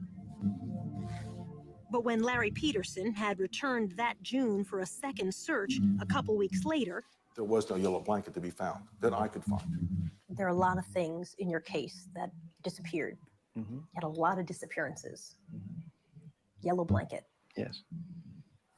disappeared. In the first place, there was never a yellow blanket. There were fibers of a yellow blanket. There were fibers alleged to have come from a yellow blanket. Nobody's been able to produce a yellow blanket because, quite simply, and I'm just being very blunt with you, there was no yellow blanket. Or maybe you got rid of it in between the first time they searched and when they come back. Seems like to me, if I were a police officer, I would have confiscated the blanket too. It doesn't make sense. the prosecution was allowed to bring in 10 other deaths. Among them, Patrick Baltazar, Eric Middlebrooks, JoJo Bell, to try to show a pattern. This is a chart showing fibers that were recovered from the body of Patrick Baltazar. Fibers consistent with that blanket, with Wayne Williams' bedspread, the green carpet, hair from Wayne's dog, plus a leather jacket. The jacket was, as I recall, was hanging in his closet. And, Dedman told the jury, 2 human hairs were found inside Patrick Baltazar's shirt. These two hairs were consistent with originating from Williams. Then there was Eric Middlebrooks, and the fibers stuck to his tennis shoe. This is a blow-up of those red fibers. The same kind were in a car Williams was driving that year. This puts Middlebrooks both in the interior end of the 79 Ford and the trunk of the 79 Ford. Did you ever meet any of the young men who were victims? No, I did not. Never met them once? No. Not once? No. It's incalculable, the odds that they were not in contact with him in this environment. The fiber evidence is your biggest obstacle. That fiber evidence may well have been manipulated in this case, point blank and simple. Simply because they had a suspect, it was Wayne, and that manipulation, no doubt, has continued even after my trial and up until this point. There were just too many fibers placed on too many bodies. Mike Derham, in blue, seen here the night of the verdict, was one of the jurors. What would the chances be of finding the same, all of these fibers? The chances would be just astronomical. This witness, Robert Henry, did place Williams with the very last victim, Nathaniel Cater. Henry worked with Cater. He said he saw him leaving this theater with Wayne Williams on the night of the bridge incident. Henry has no doubt, even today, about what he saw. We were holding hands, like male and female. Well, if you were holding hand with one of my coworkers and both of you are males, what am I supposed to do? Turn my head? What's up, people? The next time I saw him, he was in the courtroom. When Wayne Williams took the stand, he swore he never met Nathaniel Cater. On the evening Henry said he saw them, Wayne testified he was home, sick and asleep in bed. His mother and father, now deceased, backed him up. Homer Williams said he had the white station wagon until almost midnight. Under cross-examination, in his third day on the stand, Wayne Williams blew up at prosecutor Jack Mallard. That morning, he was a complete different person. Immediately, he started attacking. He came out of the chute like a bull. When he said, you want the real Wayne Williams, you've got him. I think all of us, the jury, understood that, yeah. I was probably my own worst enemy. I was an arrogant, bus-headed idiot at the time, and I played right into these people's hands. I could see almost the shock in the jurors' faces if they said, my God, is this the same Wayne that was up here yesterday? I could see that. Patrick Baltazar's stepmother was watching in court that day. I'm like, this man gotta be crazy. This man, I mean, it's like he's saying, yeah, I killed him, but you better prove it. Can you prove it? He was doing everything he can to outsmart everybody.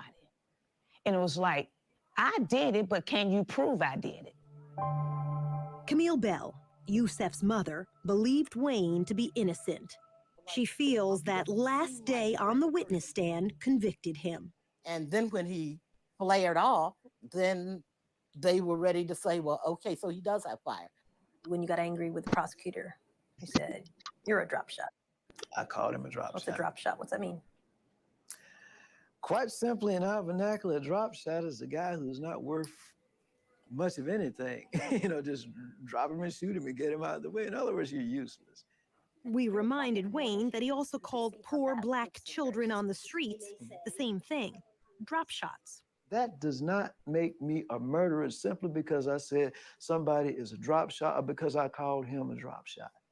That does not make Wayne Williams a murderer because I said somebody is a street urchin. Come on, we're talking about murder. The fact is, I didn't kill anybody. The jury didn't come back until late the second evening. The verdict, guilty, on both counts of murdering the two adults, Cater and Payne. Wayne Williams was sentenced to serve 2 life terms. People only wanted to look at the negative side because they wanted in their heart for this case to be over and for Wayne to be the Atlanta monster. They wanted closure at any cost. Leaving court, Homer Williams walked by the prosecutor's table. He looked at us and called us sons of bitches. Still to come, no verdict in the deaths of any of the children. Even if it takes 30 trials, I don't care. Prove it.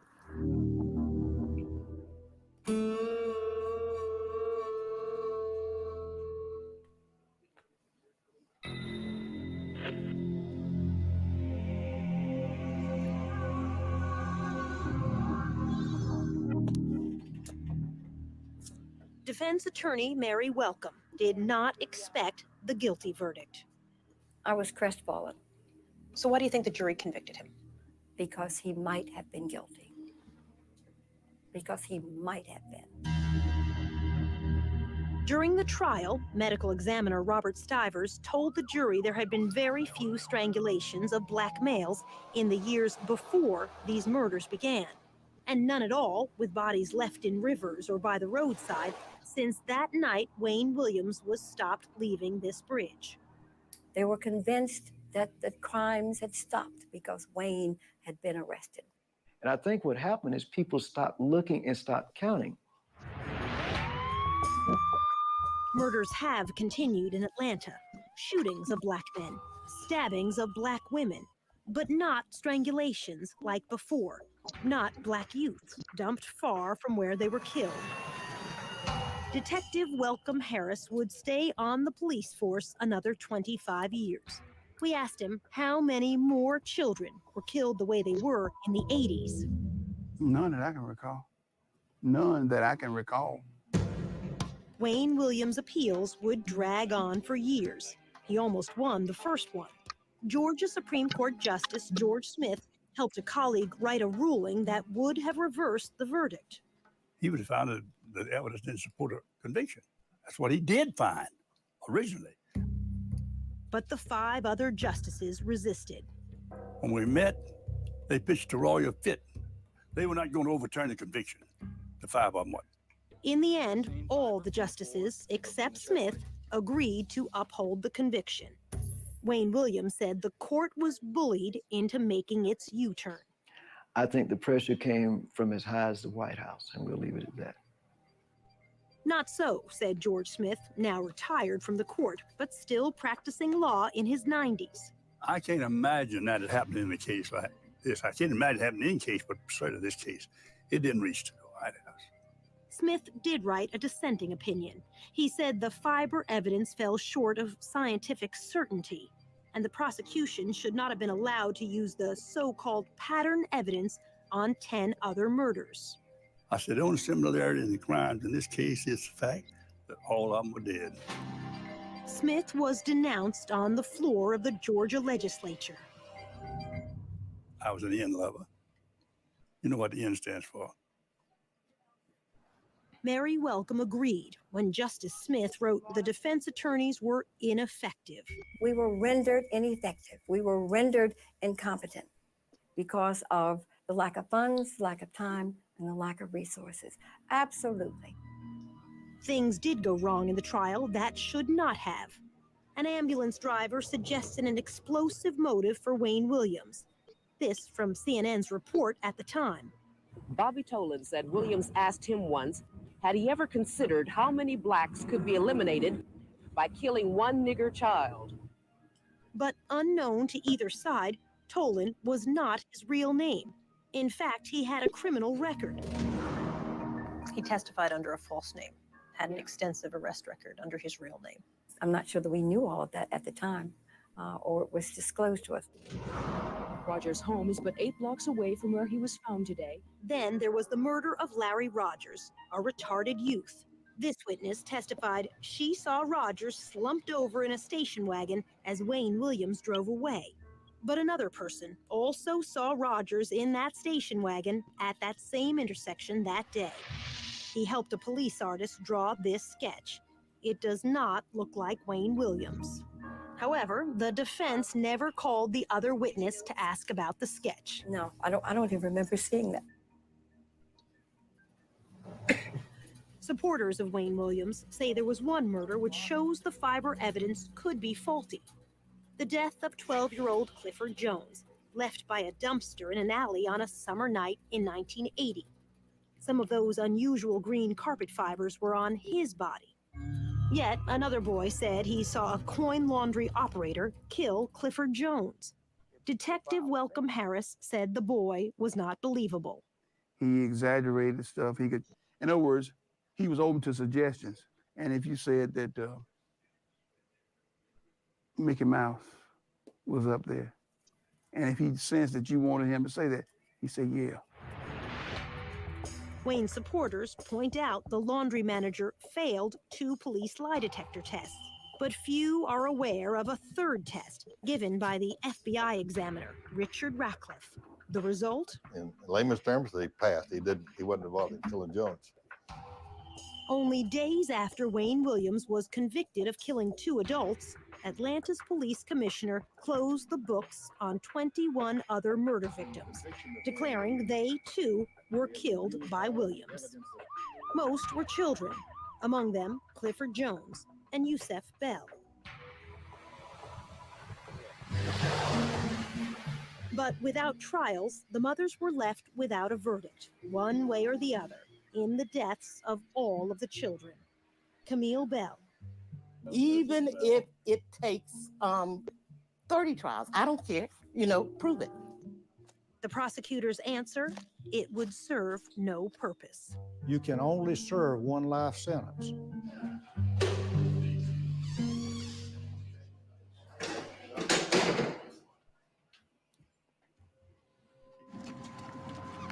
Just ahead, a new alibi that backfires. He was out that night, no question. 4 years after the trial, Robert Henry would change his story about seeing the last victim, Nathaniel Cater, holding hands with Wayne Williams.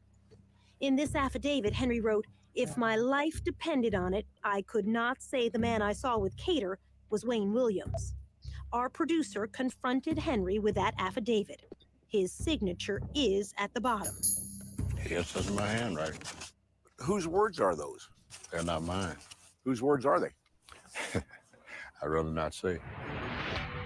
In the summer of 1986, Henry was in prison here when, he said, an associate of Wayne Williams came to see him and told him what to write.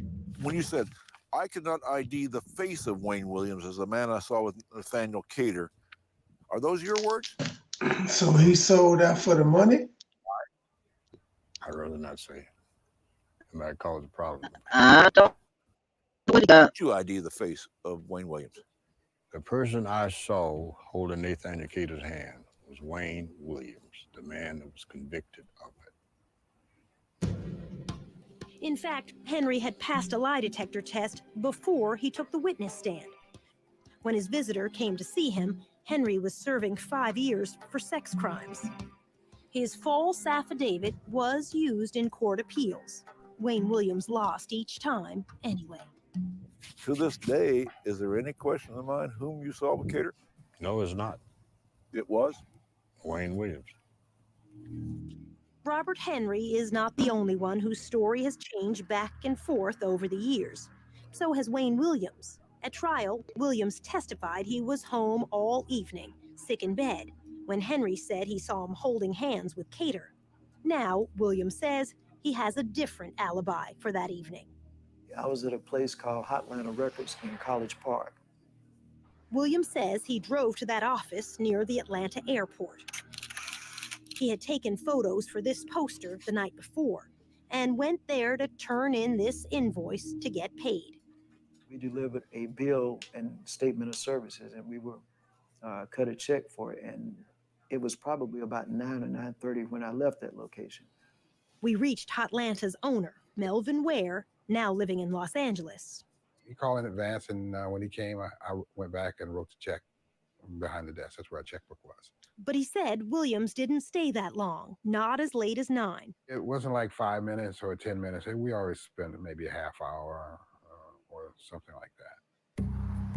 How did Wayne get to the office? He drove. I think he had his dad's car, if I'm not mistaken.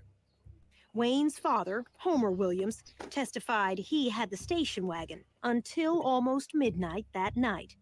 But Chet Detlinger, an investigator for the defense, said Wayne told him long ago this was a lie. Well, he told me he had the car, his dad didn't have the car.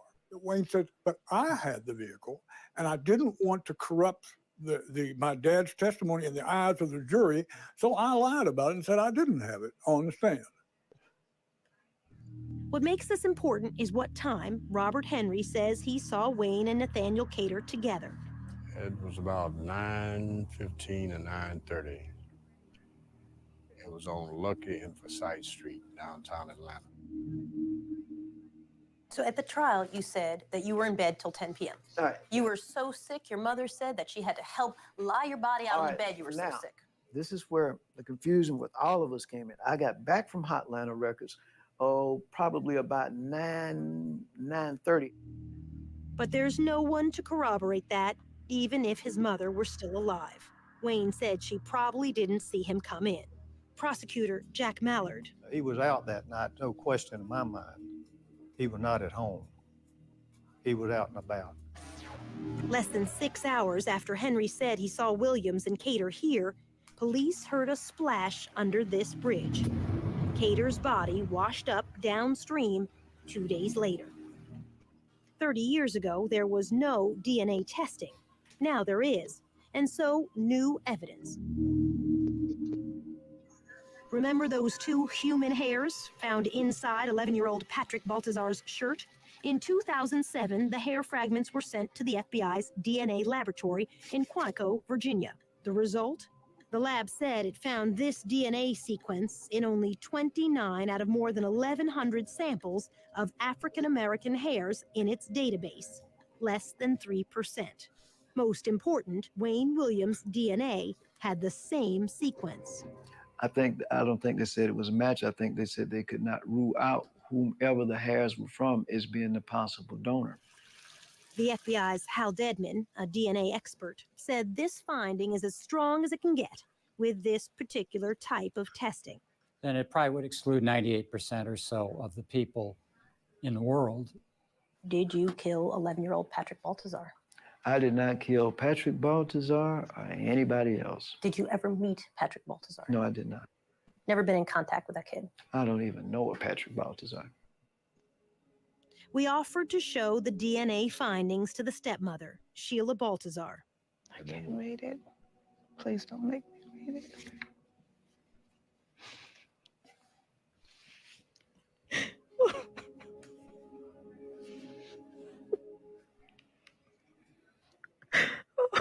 Oh my God. So we told her what the FBI report said. Wayne Williams cannot be excluded as the source of those 2 hairs. She listened. Then this. Without a shadow of a doubt, I really in my heart believe that Wayne Williams killed Patrick Baltazar.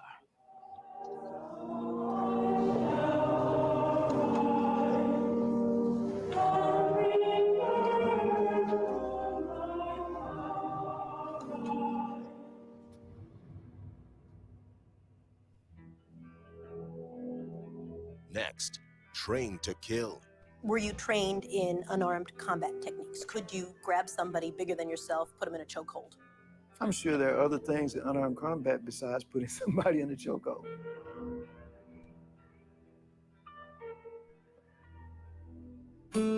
He is a dick.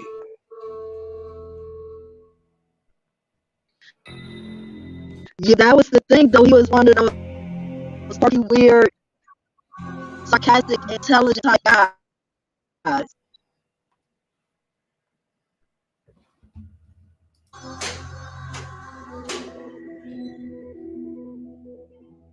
Good morning, how you doing?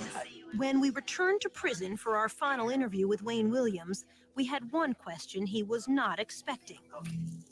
What Wayne had written about being recruited for espionage training as a teenager. At a secret government camp hidden in the woods near this North Georgia lake, where he was given what could amount to a license to kill. It's called Finding Myself. What's Finding Myself? It reads like an autobiography. Go ahead, I'm still trying. It's a account of your CIA training. We're not going to get into that. Why not? We're not going to get into that. I got a copy of it. Yeah, but we're not going to get into that. Why not? We're just simply not going to get into that. By his account, Wayne was fresh out of high school, just 18 years old, when he was approached by an associate of an old World War II spy living in the Atlanta area and was initiated into a secret world. You're not going to answer a single question on this. No, ma'am. Is it fake? No. Is it fictional writing? No. Did you work for the CIA? We're not going to get into that. In these pages, he said he spent his summer weekends in those woods, learning how to handle plastic explosives, hand grenades, and something even more chilling. So I'll do the talking part and you can answer what part of it you want. You write how you fired rifles, submachine guns, handled assault weapons, grenade launchers, C4, learned unarmed combat techniques through this training group over weekends. Is it true or is it false? We're not going to comment on that. When you're 19 years old, you're saying you work for the CIA. You've been recruited. I'll let the document speak for itself. I'm not going to comment on that. Did you work for the CIA? I cannot comment on that. Copyright 1992 by Wayne Williams. Is this Sure. an autobiography? I cannot comment on that.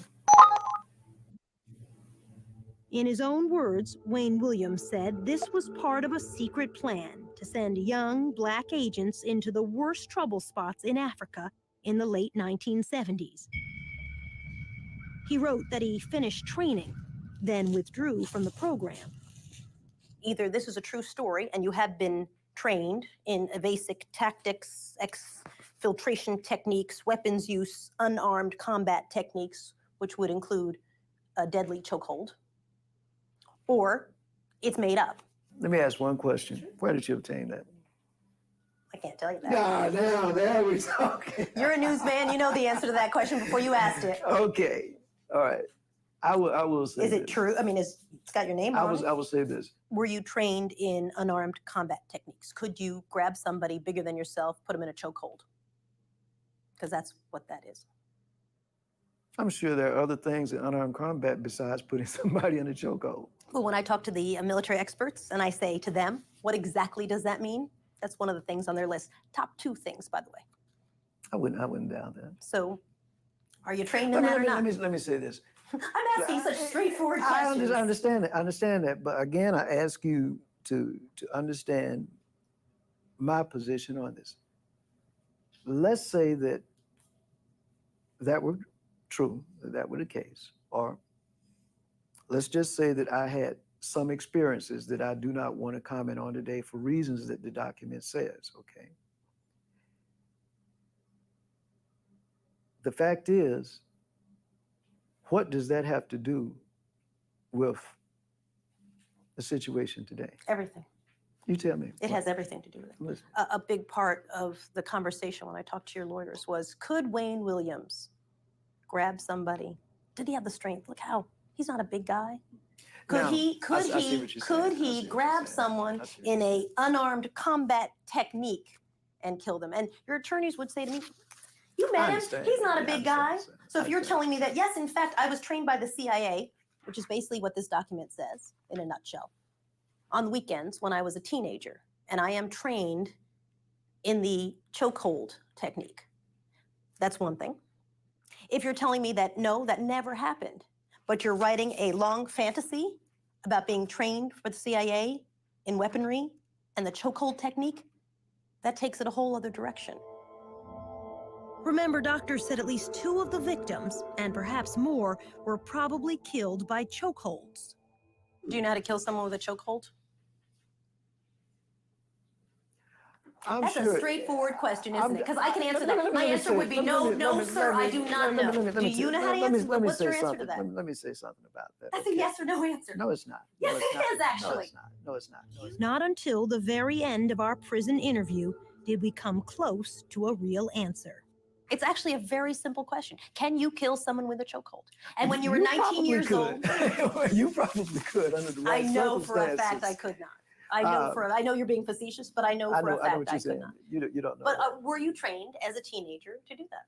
Because that's what you're writing in this. All And I can I get say- CIA, you don't want to talk about it. It's all off the record. Let me state this for the record. Okay. I think in the paper that you have, and I will say this, that it says that there was contact with a certain program. And I will say it was the junior officer training program, which was run by a certain agency, and you're correct, CIA. But Junior ROTC. That I worked for them. I simply said Now who's splitting hairs? that I Were had you trained? some contact Were you with some person, trained? and that's all I'm going to say. Were you trained That's all I'm in gonna these say. techniques? That's all I'm going to say. He did acknowledge it was CIA training, but said no more. Secret agent man. So is this true, or only a fantasy in his mind? The Fantasy. mind of a man the He's courts an attention whore. a killer. Absolutely. We'll leave that question with you. The verdict is now yours to decide in your own mind. Again, the choices: guilty, innocent, or a third choice not proven either way. In a few moments, we'll show you the verdict that our audiences reached when this documentary was first broadcast. But before then, a look at some of the answers from those who lived through the terror 30 years ago. The prosecutor, Obviously guilty. the defense attorney, Not proven, one way or the other. the FBI agent in charge, Guilty of 2 double homicide. Sheila Baltazar, He could have killed all of them. the Supreme Court justice, Not proven. the witness, Guilty. Camille Bell, Innocent but stupid. that first task force detective, No maybes, ifs, guilty. The right man for those homicides is in jail. The original audience verdict: guilty 69%, innocent 4%, not proven either way 27%.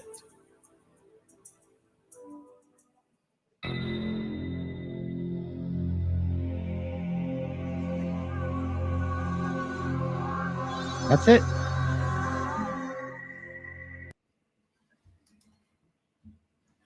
That nigga guilty. Thoughts? Insight? I don't know. It's a lot of weird shit, but in this, he won't give a straight answer. Go ahead, True. My thing is, from what I've seen, and I'm interested to see what Trey Love, but my thing is he may be possibly guilty of the guy, but not of the children. We still don't know what happened to the children. I think for the guy, yeah, because they did say he was a homosexual, and that whoever the other guy, they said he was one as well. And that was witnesses putting him at the scene. I mean, you know, the last one to see him, he was with him. And when you got to tell that many lies, you got police scanners, like you up to no damn good, to me, in my opinion. You got police scanners, police lights, and like who got all that riding around? And then like you failed all those lie detector tests. To me, I could take a Wayne Williams lie detector test and I bet you I passed. Like he just failed more than one lie detector test. It just was too many different stories, and every story, you know, he had an answer for it. And we didn't get to it. Well, y'all didn't get to it in this one, but he was very, very cocky and arrogant and cussing everybody out and I mean, he was just doing a lot, just like he said. Yeah, I remember the movie. I remember how he acted on the stand. I remember seeing that. Oh yeah, because he thought he was like, you know, he could get away with it. He was just very arrogant. Gabe. Wrong button. Come back. Yeah, he was very arrogant for the most part. But that guy, and they said he was like, see, the Wayne Williams guy was a cocky, short, you know, like I wouldn't say he was like a stubby guy with an afro. Yeah, right. He wasn't no skinny dude, and then the other dude was a tall, skinny dude. So I could see him chokeholding him and whatever they did. I could see him doing that. I can. Listen, Trey, this is me. A lot of and already know today that we're wiser now. The media puts together what they want us to see and know. But once you go in and actually do research on it, you will see a lot more. Just like with one of the girls, what happened to the other guy? If you go in and I can't hear. Is y'all breaking one of the up? girls, Breaking up. there was a witness. Hold on. Can you hear me now? Yeah, tell Trey, drop down Trey Love and come back so we can hear. I think because I got my hold on. I think because I got my Bluetooth. Yeah, on. take away the Bluetooth.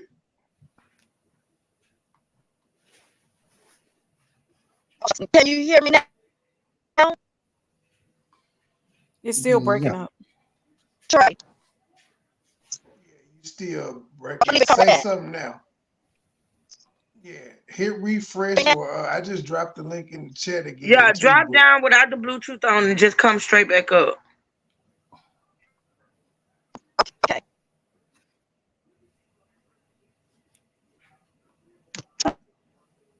What is going on? This is Yeah, my first I have time to hearing agree. anything about this case. I have to agree about the whole media aspect of it, because I'm just saying at this point, to be honest, I don't even trust the media anymore. I'm gonna just be honest. That's why I don't really too much watch the news. I be trying to tell y'all how I don't like to do those celebrity stories because the media, is Right. just full of shit. I get what she's saying about the whole media and them. I understand that, but it's some stuff you can't, like, I go by facts, really, to me. And he had a lot of stuff against him. He had more stuff against him than wasn't against He him. did, but I'm still, and you're right. As far as that guy, like I'm saying, like I can honestly say that I believe it's a possibility with the guy. Now, I'm just still talking about the kids. Yeah, What are we doing here? Okay, with the kids, they had several different things that happened to the kids. They had, because they investigated some of them and then they just left them alone because they wanted to put it all on him. So some of the children, like there were two girls, and the oldest one didn't fit with the serial killing thing. They just threw it all in together so they can just have one guy, to have him take the blame. They used him as the fall guy. They needed a face because the city was going crazy. All these kids coming up missing and nobody knows nothing. They sure were. They were demanding that somebody be caught. So they caught somebody and they got that one thing, and that was the closest to it. They tried to frame those children, but they wouldn't stick. So they just stuck with the guy. That was the strongest evidence that they had on him. But when he was doing all that extra stuff, like the talent scout, that was fake. They said that little talent thing he had all that, and all that stuff is suspect to me. Just having all that, then faking being a police officer. Like, why is you doing all that? Like, what is you doing? And then he said that when he was with the CIA thing, he trained, and then they were saying the CIA thing, nobody else come forward, said they was part of it, that all that was fake. So you just never know. And then when they want you and they need a fall guy, they're gonna get one. That's just how it is. Troy, can you hear me now? Yeah, we can hear you. Loud and clear. Okay. So what I was saying is you got to remember this is the media, and the media shows us what they want us to see. It's so much that I'm sure that trial was much, much longer.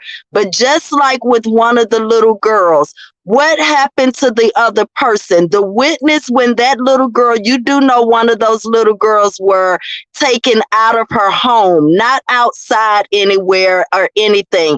And the witness said they saw when the man climbed through the window, brought the little girl out the window and dropped her down to another man. So they said it was two working together with that little girl. And then with Nathaniel Cater, the one that man say he saw him with at the Rialto, well, the same day, another man say he saw Wayne Williams with that man coming out the Georgia Terrace, the hotel. So I don't know if that was supposed to be two different times, but now you have two different witnesses saying that they've seen them in different places on that particular day.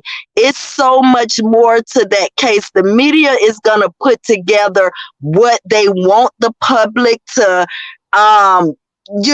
hone in on, but they're not telling you everything. Like I say, this is my first time ever, and I've done extensive research on this case, that I've heard anybody said a white station wagon. It's always been the witnesses said a blue car, even on Custard Avenue coming out the Moreland Avenue shopping center, a blue car.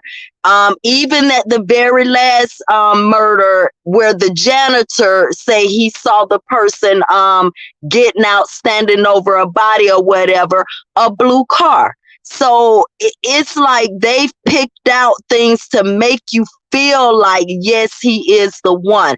But when you go in and do your own research, a lot of research, pull up the different news articles and all that stuff, it's so much more. And it was like two different times where there were supposedly two different people working together. But one that I know specifically is with the girl. She was taken out of her home. The witness say they saw when the person climbed through the window, got the little girl, dropped her down to the other person, and then they all got into the car together. And that was a blue car as well.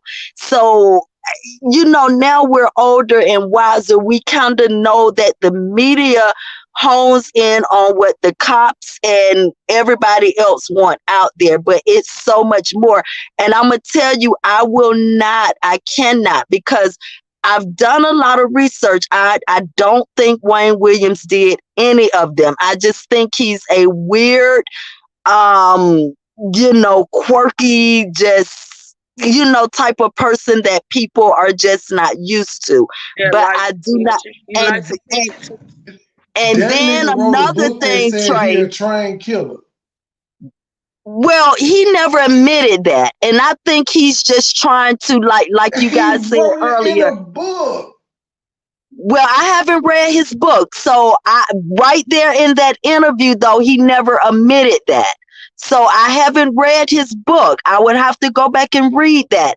That's why I say I can only speak on the things that I have researched and come across. And then another thing, my last question or serious question would be, this man has 2 life sentences. He knows he's never getting out. Why is he still proclaiming his innocence this hard? Even though he know he's never getting another trial, he's never getting out. He knows that. But up until this day, this man has still claimed his innocence. You see, at some point, media whore. But the media is not even. The media is not even studying him anymore. And you do know Keisha Lance Bottoms. This case was just reopened, and that's what made me start doing it, because Keisha Lance Bottoms now made the Atlanta Police Department reopen this case. So right now, those fibers and all those kind of things have been sent over to some lab in Utah to be reinvestigated or whatever, because nobody was ever charged with those murders. And if they know that this man was so guilty, they would have charged him with some of those murders as well. But that's what made me start redoing this case, because Keisha Lance Bottom just reopened this case. And as we speak, all of that evidence has been sent over to some lab in Utah to be retested. So I haven't heard that they've come back with anything yet, or whatever the case may be. But I mean, it will be something that connects this man to one of those children to the point where they could have arrested him for that. And nobody is going to make me believe that in the 70s, nobody, I don't care who it is, that in the 70s, a black man would go on Klondike Road. Nobody would ever make me believe that. Klondike Road was the headquarters of the KKK. What black man is going to chance his life to go there and dump a body when he know him himself could have been killed in the process? I just don't get that. And I can show you Klondike Road now. It's still parts of it look scary to go through. You see, because it was those back roads and things like that.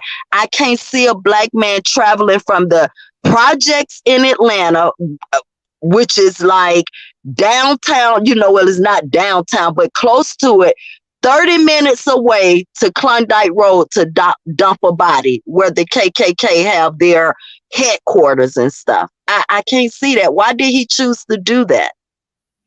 It's like you gotta like look at other things. And then another thing, it's easy. White people could go where they wanted to go back in those days. White people owned all the houses back then. White people, their businesses was there. They could move around freely as they wanted to. So it wasn't like, oh, we see a white man right here, he's out of place. No, they owned everything. So the insurance man that used to come around was white men, all the time, knocking on your doors and different things. They were all white men. So I just don't believe it. And, the media, just like they do today, they are good at gaslighting and putting things together to make the mind perceive that that's what it was. But I'm telling you, Trey, I'm going to send you everything I got. I think I still got your email. I'm going to send you everything I got, and you read through that stuff and put it together however you want to put it together. But it's so much more to this case. And then another thing, they're not telling you how gruesome these killings were. It just didn't consist of strangulation. These killings were gruesome. I mean, gruesome. And you will see that, like when you go through and read each victim, you will see it was just not strangulation. This was overkill. See, but they're leaving a lot of that out. What black man has the time? What is his motive for that to overkill like that? It's just so many questions to me. Like, okay, I can understand you dislike poor black people. Okay, beat them, boom, boom, strangle, shoot them, whatever, and get it over with. But the gruesomeness of these killings, which they're not showing or talking about in those things, it's just beyond me that a black man would take the time back then to go that far and then drive a couple of the bodies 30 minutes away to Klondike Road. It makes no sense to me. But I'm gonna send you everything I have so you can just read through that stuff yourself and then, put it together and do another video or whatever. But I just don't believe he did it. I just don't. From all the stuff that I've come across, I don't think he did any of them. Okay, can I say something? Sure. Okay, so I get your point, because the city was divided. You did have your people who believe he didn't kill anybody. You do have the people who believe he killed them all. You do have some people who believe he did kill the adults. I happen to be, at first, initially, when I was younger, but this was my life as well. I lived it. So I lived the horror. I heard the story. So did I, in the same areas. Cutting off the children genital. I heard all the stories and I heard it. But for me, I don't put nothing past nobody. Like, is you saying is he's capable of it? Why would a black man do this?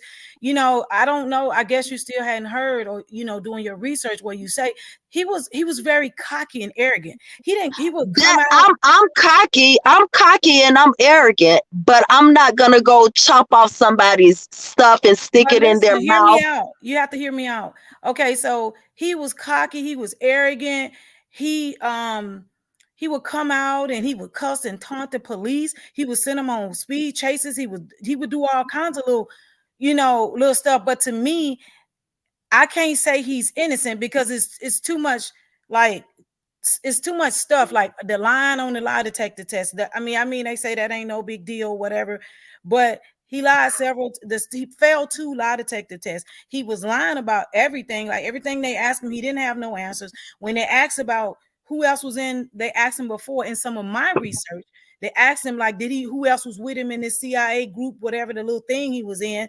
He couldn't name nobody. He didn't want to speak on it. He never brought up nothing. The CIA is private. You're not supposed to speak on that. The CIA, I know that. and then but they said he was lying about that. Let me just say this. Why don't they use? Yeah, but I just want to ask you a question so you can think. Why don't they use lie detector tests today in court? I'm trying to go back to, we talking about Wayne Williams case from the 80s. So I'm going right, but it's relevant. The lie detector tests are not stable enough to prove innocence or guilt. That's why they don't use them today. But the other lies and stuff that he kept lying about, right? And I get it, because at first I didn't want to believe he did none of this stuff either. But he was just too over the top for me. Why did he have police scanners? Why did he have police lights and all that stuff? That was we still haven't heard that yet, though. We haven't heard that yet. So we're going by what you said. That's why I say I can't speak on that, because the only thing that I've come across was the fact that he had police scanners. But the person that shot my cousin in the head, he had police scanners. You see, so that's why I'm saying some people just ride around with those. Truckers have those. He had the badge. He had a light. He had a. I haven't heard that. Okay, it's in there. It's in there. It's in there. Okay, yeah, I haven't heard it, and I haven't seen it. Find it. I'll see if I can find it. It's and send all of that to Trey so he can put that all together in a video, because, like I said, I have never come across that. And I have done a very lot of research. I would definitely agree with you if I heard that. But the only thing I heard was they found the police scanners. But I know everyday normal people that have those things. I do too. But like I said, this city was like really, like I said, it was some people that. How old are you? I'm 54. I'll be 55. So. Okay. So yeah, I was like 12, 13-ish or something like that. So he, to me, like, he was just doing too much. And then, like, I don't believe, like, for me, all the fibers and things, because if that's all you got and you convicting somebody on that, to me, I think you need a little bit more than the fiber thing. That's just me. But it was so much going on at that time. And I know when you said, I heard your story about the girl. I heard that same story about the girl, but I also heard that it was one of the mom's boyfriends that him and his cousin came back and got the little girl. I did hear that story about somebody took out the window, and they knew this, but they never reported it. They didn't want nobody to know about the little girl. And somebody got out the window, and they passed her to somebody down there. Now that they didn't bring that out either. Absolutely, they didn't, and that's why I'm saying why. Yeah. And she was, I think she was raped or molested too. I think she was as well. So it was a lot of stuff done to them kids. And it was sad. It was very sad. Right. It was very sad. So basically, it could have been other crimes committed against kids by other people. Yeah. And they were just all grouped together. Like, you know what I'm saying? They really didn't investigate them individually. They did, but they just stopped it and framed him. They did investigate. Oh, okay. They just cut him off. Like, oh, this happened. Some of the statements they wouldn't even take. You got people that saying, well, I tried to tell them this. Well, I called and said they didn't even want to take it because they had their guy who they wanted to frame. Right. Yeah, some of the stuff they just let went.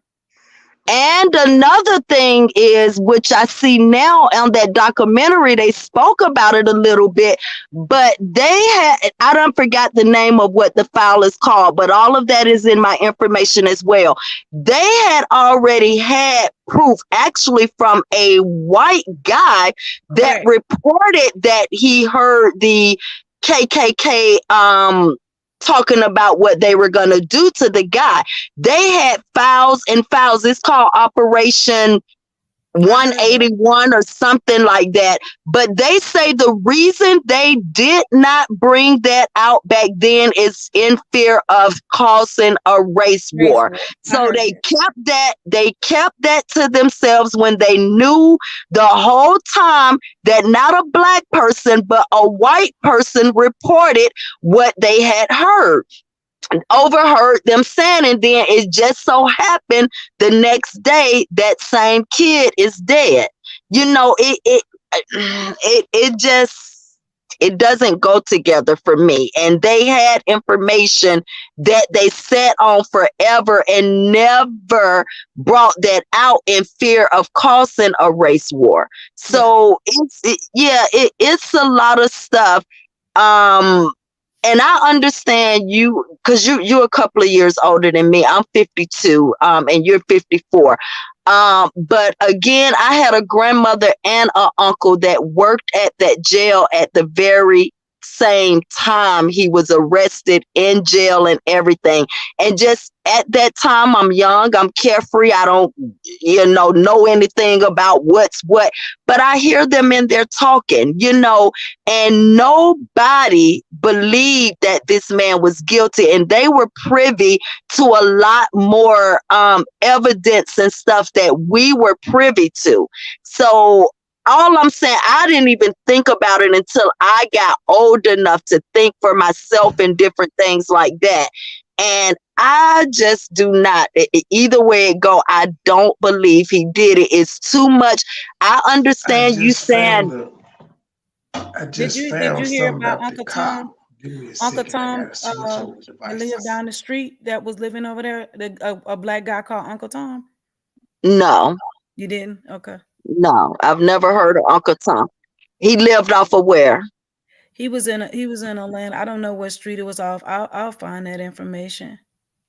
Now you saying like close to Boulder Crest or somewhere?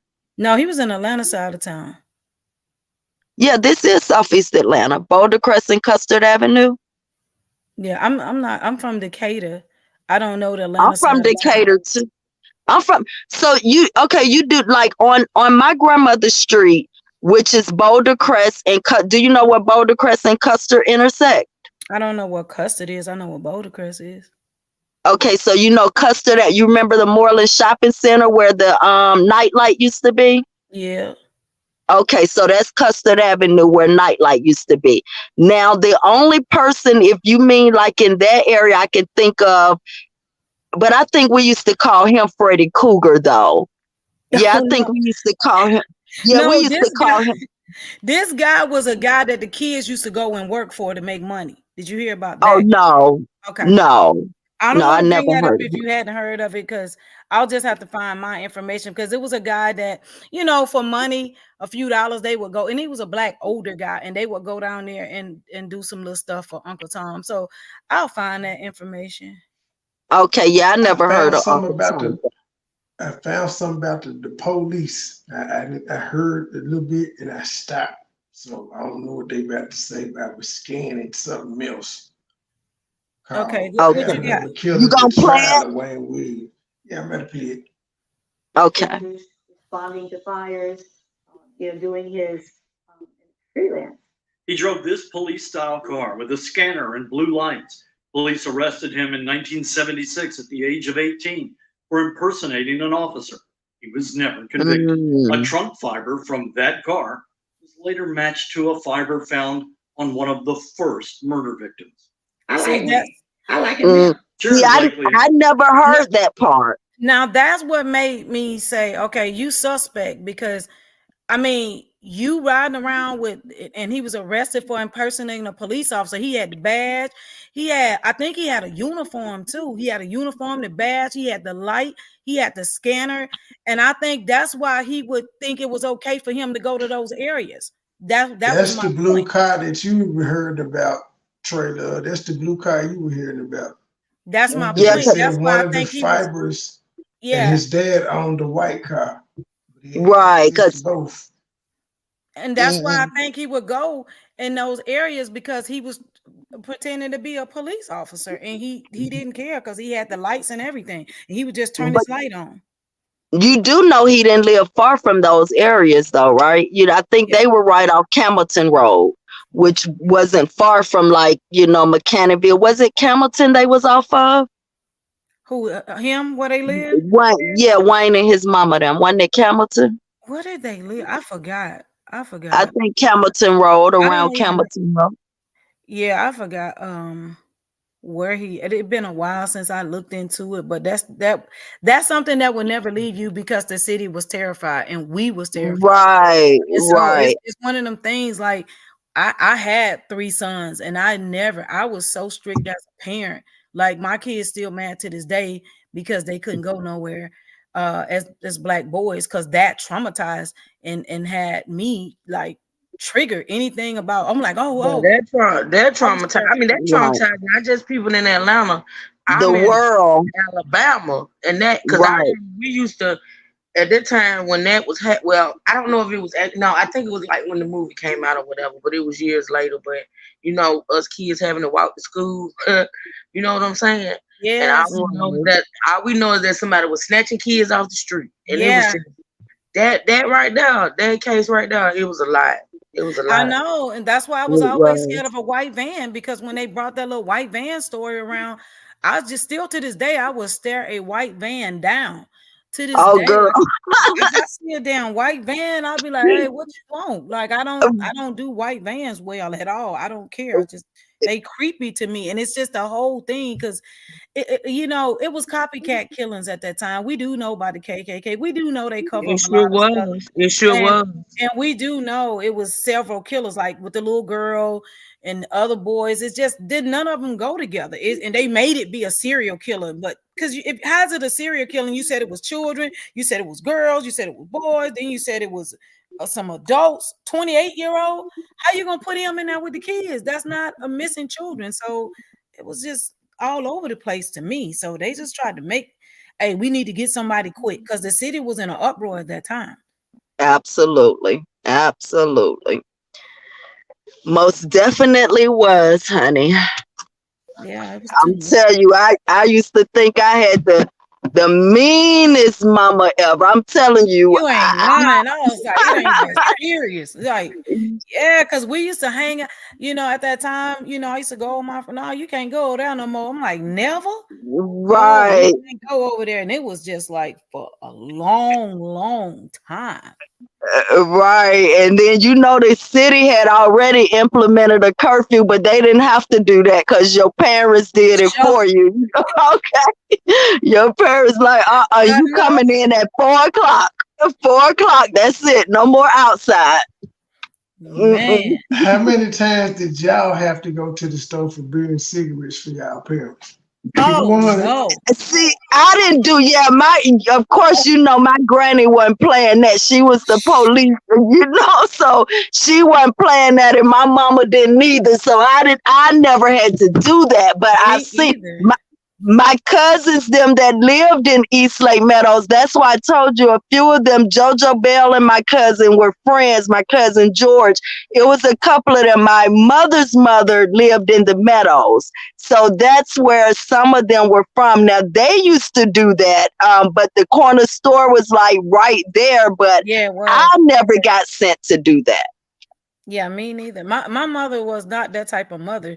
She just didn't believe in sending children to do adult shit. She just didn't do that. Like, but I get it where they was from. It was okay because they had a system they had over there. Like you said, it was hey, they had a system over there. They had somebody watching. Somebody was who they knew the person at the store, around the store. They knew everybody over there. So it was safe to say, but I mean safe to do, but can't do that now. Right. I'm gonna tell my children that now, because I will have this talk with them tomorrow, because they always want to know what something had to be behind me being this strict and this crazy. And I'm gonna let them know tomorrow. I'm gonna call them. I'm gonna apologize, because I really was like, that thing had me like really spooked. I'm like, it won't get my black son.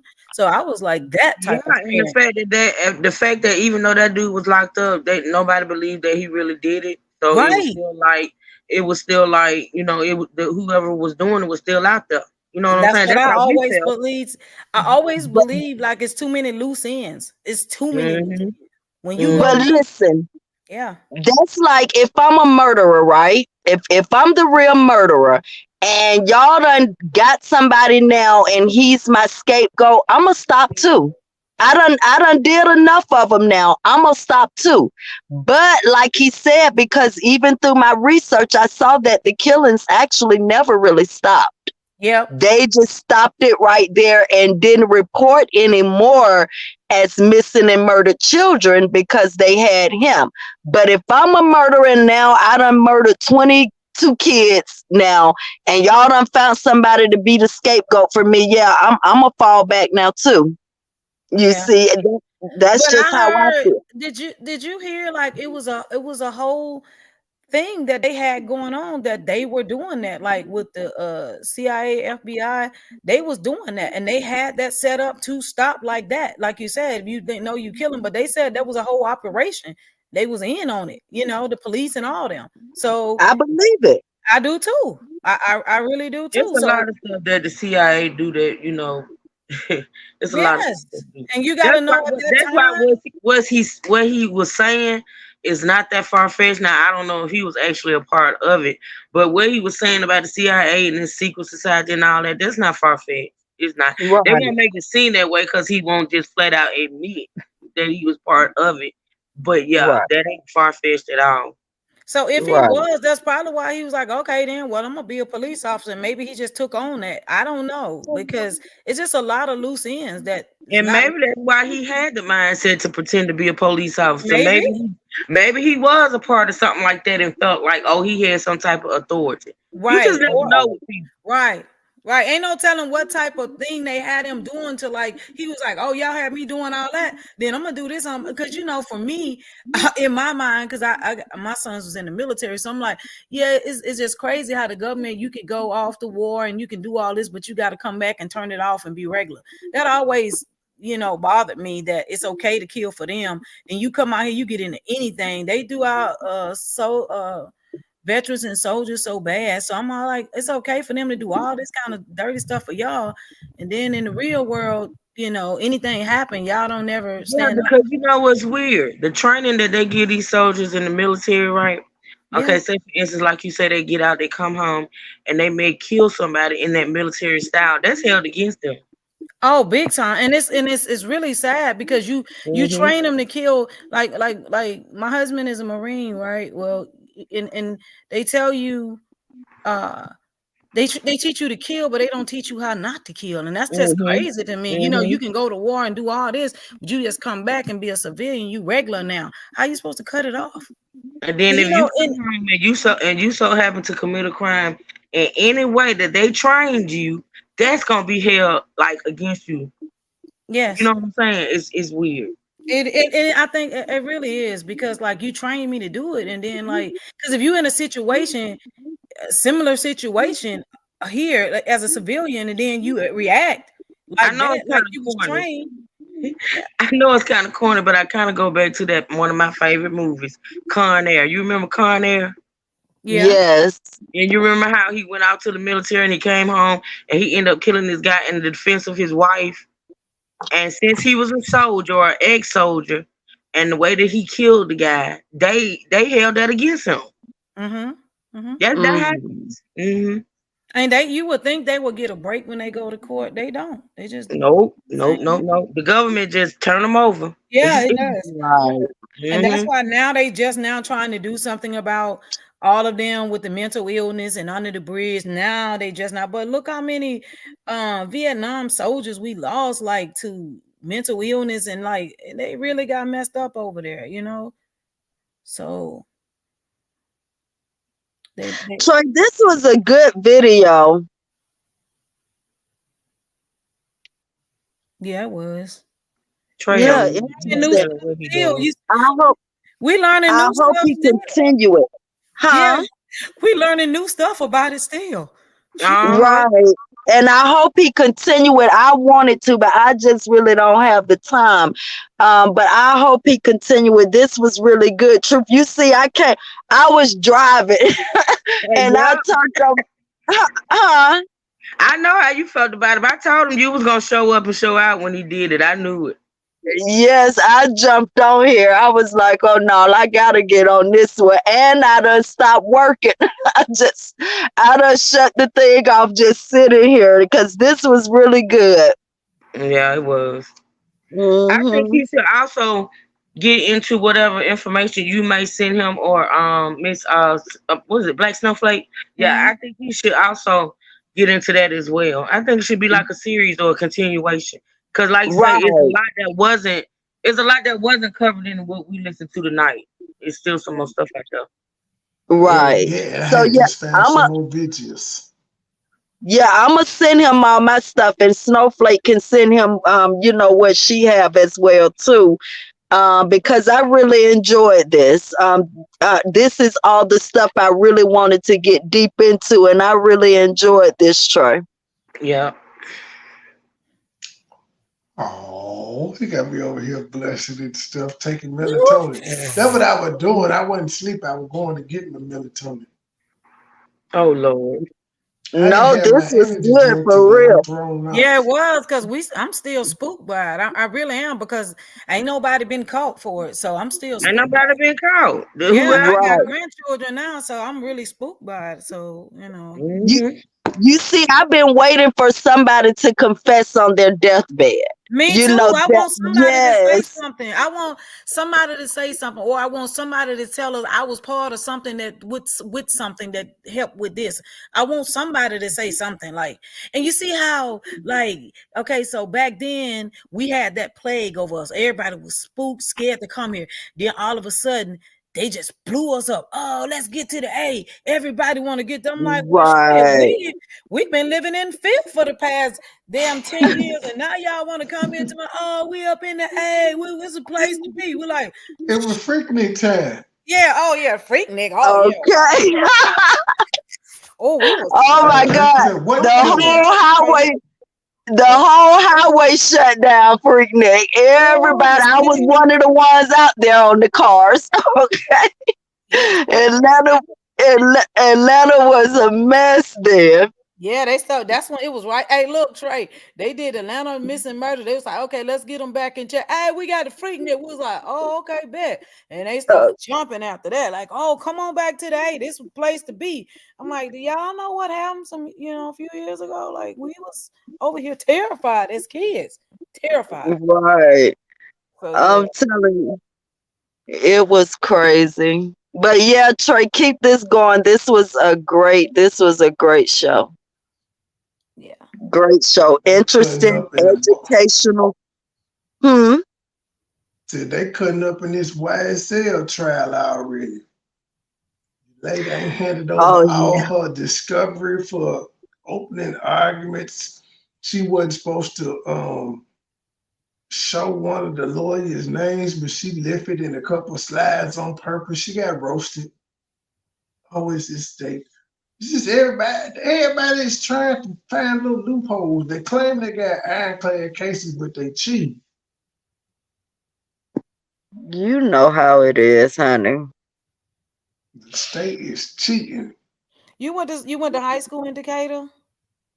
I did. My mom sent me to an all-white high school. Southwest DeKalb was supposed to be my high school, but my mom sent me to Henderson. So I went to Henderson, which was off La Vista Road. Oh, okay. Yeah, I grew up on Wesley Chapel. My grandmother is who grew up off, whose house was off Boulder Crescent, Custer. So I was always. Too. Yeah, that's where I grew up at, off Wesley Chapel and Rainbow. Yeah, me too. Me too, girl. Huh? What's your name, girl? What's your real name, girl? Because this is Honey, well, I already done put it out there anyway. So I if went anybody to. want to, I will tell you. I just went. We had our alumni picnic. I went to Towers. I went to Towers 1 year. I went there 1 year, and Miss Goza, do you remember Miss Goza? I was bad then, girl. Yeah, I was We all bad was then. bad, girl. We all was bad. We was bad. So you see, okay, so you know Roderick Cox and all of them, right? Yes, those. Yeah, so Shari and Tiffany and Anthony Banks and all of them. Lord have mercy. Yeah, so we I probably understand, know each other Shari. too. Oh So man, we you probably do. yeah, did you know the twins? What was it? Kim and what was the other one Kim and name? Trina. Kim and Trina. Yes, Kim and Trina, and then it was the other set of twins, the darker Velisa skin and ones. Carissa. That's Velisa. right. That's right. Yes. Yeah, so we probably know each other Yeah, too. because you know everybody from that side of town. Absolutely, absolutely. So okay, if you come off Wesley Chapel, going down Wesley, do you remember Bossa Nova? Yes.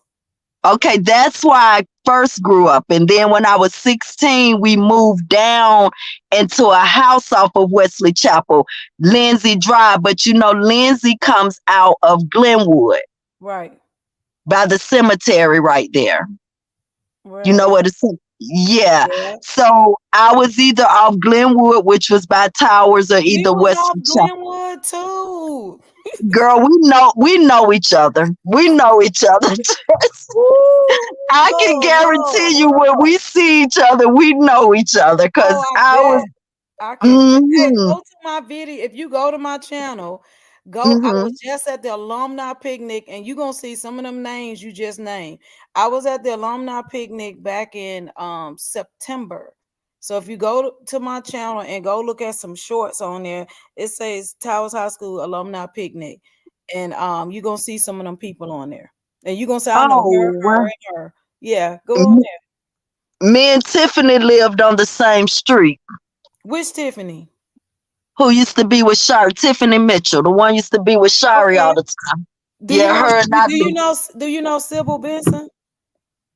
Sybil Benson. No, I don't. That name sounds familiar, but I can't picture the face. She was friends with Tiffany as well. We doing a class reunion on this man live, child. Let me get You see, that's what Trey do. He bring all kind of things together. You see. Somebody just dropped the link. I don't know which link. I don't know if that's the video or which one. Somebody just dropped the link, or did they just do the channel? Somebody just dropped the link in there. That's my channel right there. So. I just shared the video on the community wall. Yeah, one of them. So I'll get it off of there. But yeah, we probably know each other, most definitely done seen each other. So you were in the bass music and all of that stuff back then, right? And the who? Bass music. You know Kizzy Rock, right? Yeah, I heard of him. And so I was the female with him. You never heard of Trey Love? I have heard. That sounds familiar. That sounds that's me if you remember. But yeah, it was me and Kizzy. Yeah, so Rock. I do know Kizzy Rock. Yeah.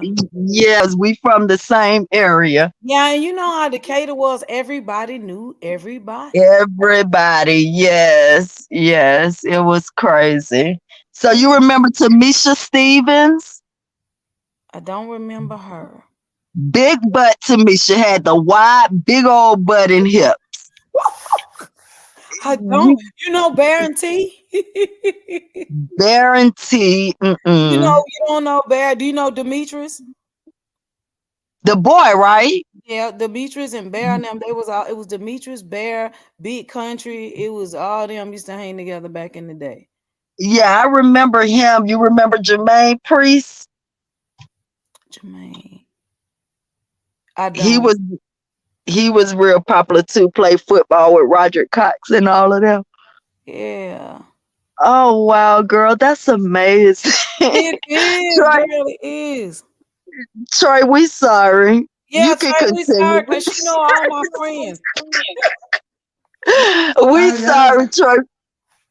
y'all Huh? good. Y'all got about y'all good. Y'all got about another 10 minutes for my device die.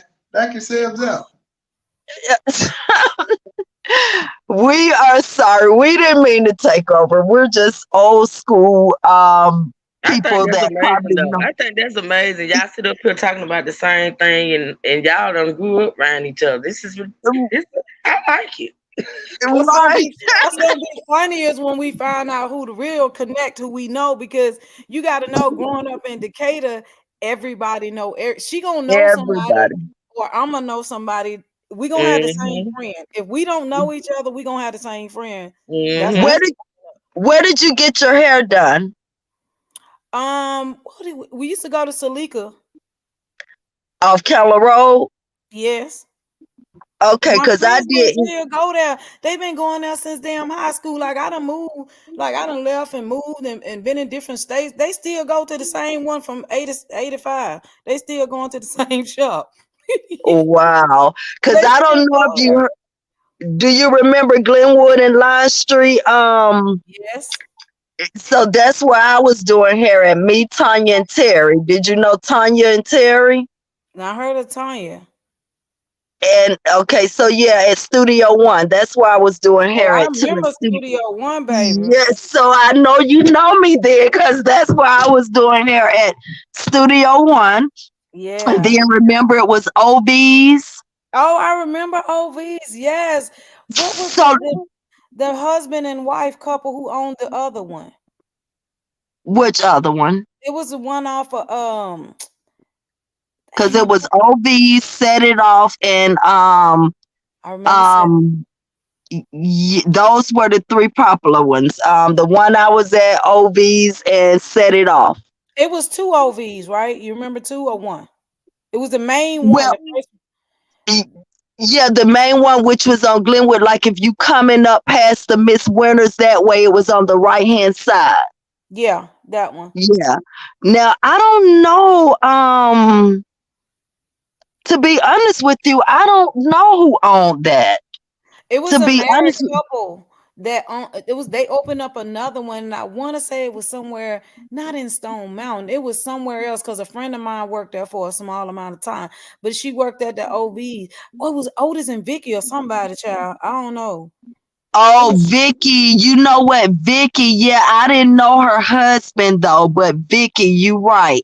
But do Otis and you Vicky remember? was, yeah, well, they sisters and brother. That what OV was Otis and Vicky, wasn't it? When that's they were sisters and brothers, I think, or something like See, that. I don't know, but I know Vicky, but I don't know a guy. But did you remember Nikki, skinny Nikki, light skinned Nikki? Real skinny. Her twin's daughter killed her.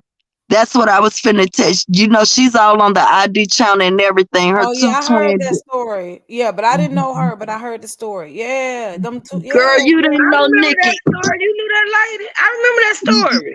Oh, yeah. I knew Nikki very well. The last time I saw Nikki, I was the one broke up the fight.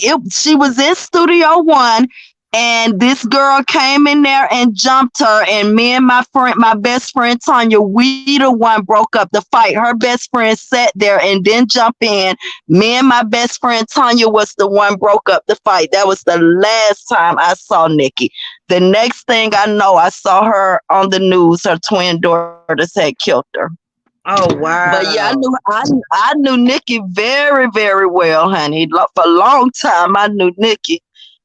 Yeah, and I was shocked when I seen that happen because I had seen her daughters and everything since they was kids, you know.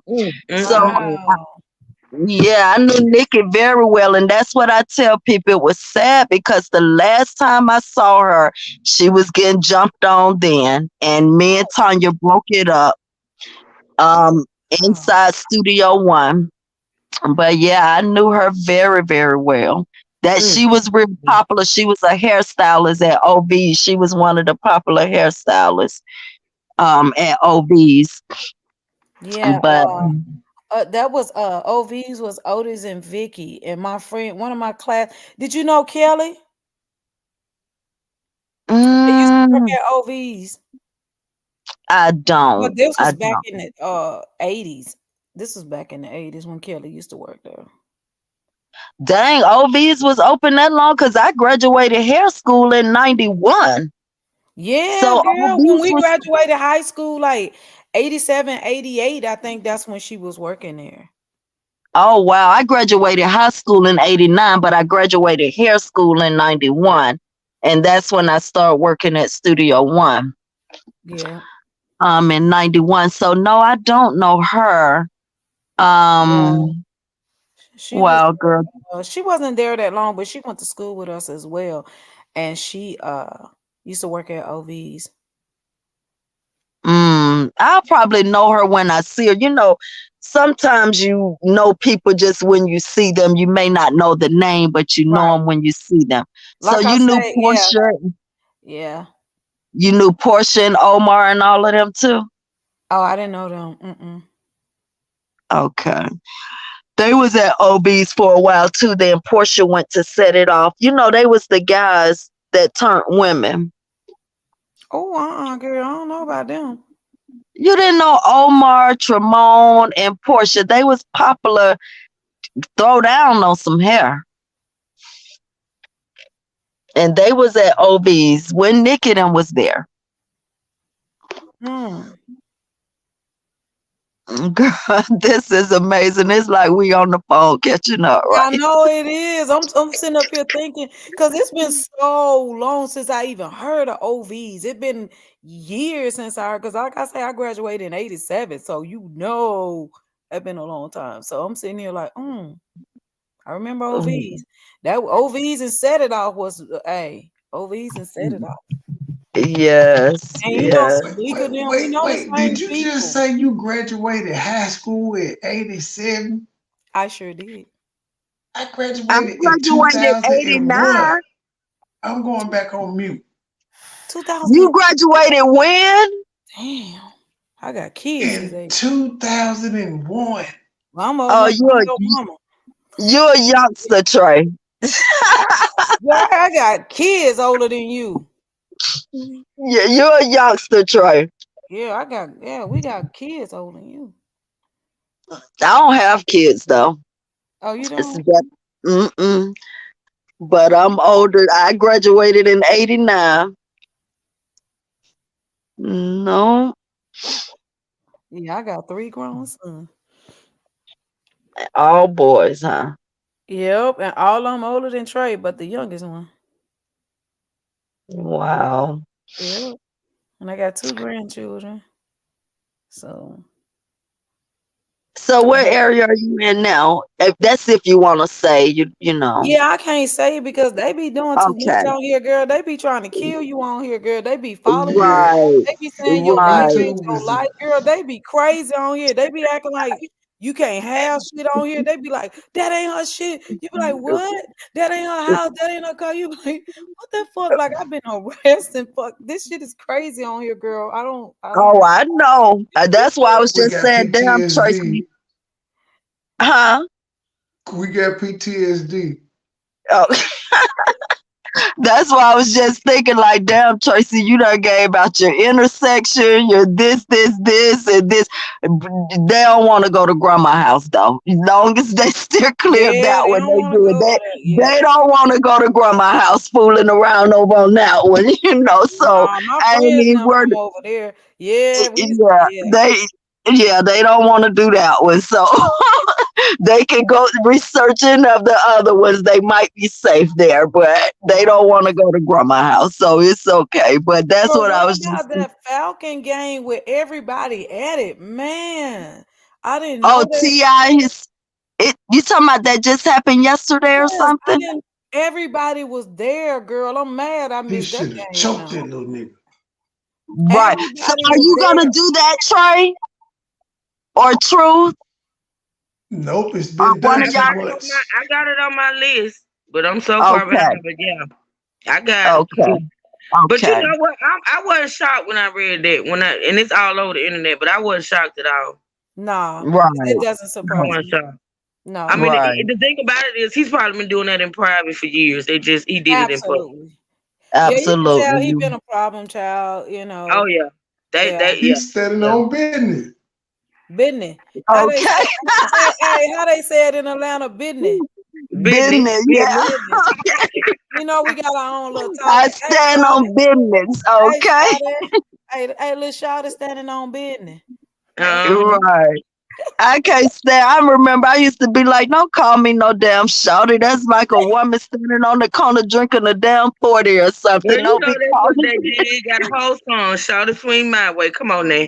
And they was Actually, truth. That was supposed to be me rapping on that song. I know.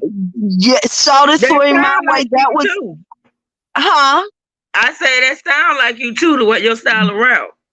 Yeah, it was supposed to be me, but it was a lot of mix up right there happened or whatever. So me and somebody was just talking about that the other day. I'm like, I'm so pissed off because that song went platinum.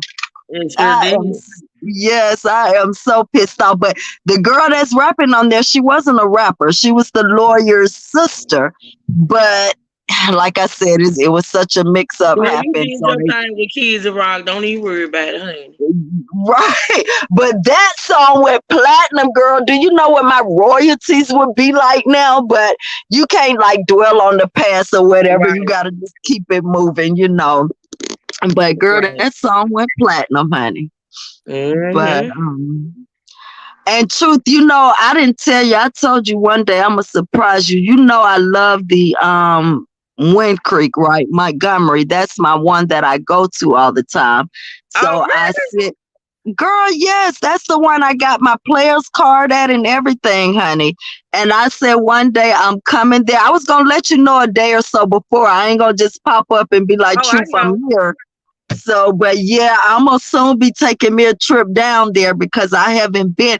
I usually go on my birthday, but I didn't go this year. But I usually come down there on my birthday. But I'm gonna be coming soon because I haven't been in a minute. I ain't surprised because you know people come all the way from Florida, and everybody be there. Girl, that now I never been to Go live and say truth is stalking you and go live in your car. Say truth chasing me. Why I'ma say that? It'll be a reverse thing, cause you know you went to her city. Oh, I get it. You know, Trey, I've been missing so much. I told you I just stopped working to finish this live with you because I was really enjoying this. But I've been missing so much. I gotta catch up on so much. Girl, but I do catching up on, honey. Most of our commentary is, but that other crap, don't even worry about it, child. Just stick with this good stuff. Cause She said, don't even worry about that bullshit. That's don't even worry about it's not worth it. It's not even worth it. It's not. It's not. I'm like, what? You don't know. People have real lives, and we real people. Like, ain't nobody finna keep playing with y'all. Crazy. Right. But I love the way Truth handles her thing, though. What you say, Troy? I said these days gonna start getting her son Campbell out here. Not her son Campbell. You need to stop. Oh no. Oh Lord have mercy. It's a lot though, to be honest. It's a lot that's going on like in the real world, in the media, in the celebrity stuff. And that's what I be trying to see too. I do come back and, you know, talk about my whole you know, the B-Loves and the Adrians and all that. But when I get my goal for next year though is to just focus on that other stuff. I just gotta get right. I gotta focus. Right. You know, for right now I'm just doing, you know, I'm just basically staying above water, but my focus next year gonna be totally different. It really is. Mine is too. I'm not going live anymore, so I'm done with it. I just hang out and just float around now. I used to do lives. I ain't doing none of that shit no more. The hell with it. I'm done with it. I'll just do some uploads. Continue to do uploads. I don't want to go live anymore. I mean, it's just like I just feel like I've been out here just fighting and windmilling and shit for nothing. Like, who the hell am I fighting? Hell? Like I'm fighting cyber people and shit. Like I don't have time for that. Girl, when you sit and think about it and meditate and just think about it, you be like, what in the hell am I doing? Yeah, you know, you Right. like, yeah, like my husband come by, like, who is she talking to? Like, you looking stupid and crazy. Like, you in here cussing in the room to the laptop, like, that's crazy. Oh my God. It do be crazy, dog. For Yes, real, but girl. oh my God. When one of I my know kids came and was telling me about some YouTube shit, I was like, okay, that's enough. He was like, yeah, so and so and so. I'm like, how you know them? Well, I heard you. I'm like, well, damn, I can't be in here doing that. I don't want that shit in my house no more. Don't. Just fucking I don't don't. blame you. I don't blame you at all. Don't. I just think like you know, doing commentary and reactions and all of that, I don't think anything is wrong with it. But when you get into that doxing and you know all that type of stuff, that's investing too much Yeah. of your you know energy It is. into BS. And that's what You I know, say. Doing the reaction and the commentary and throwing jokes and throwing out your opinion and just doing that. It amazes me how you could come on. Well, I say me can come on my platform, react to another content creator. Give my opinion, throw some jokes out there, whatever. And it's taken. On the other side, it's taken like I'm trying to ruin that person's life or I'm trying to ruin that person's marriage. Listen, if my voice and what I got to say and the things I say, the jokes I crack is ruining somebody's life, you giving me more power. I don't have that type of power. I shouldn't. You just I making think it more. You just making it more than what it is because you're crazy.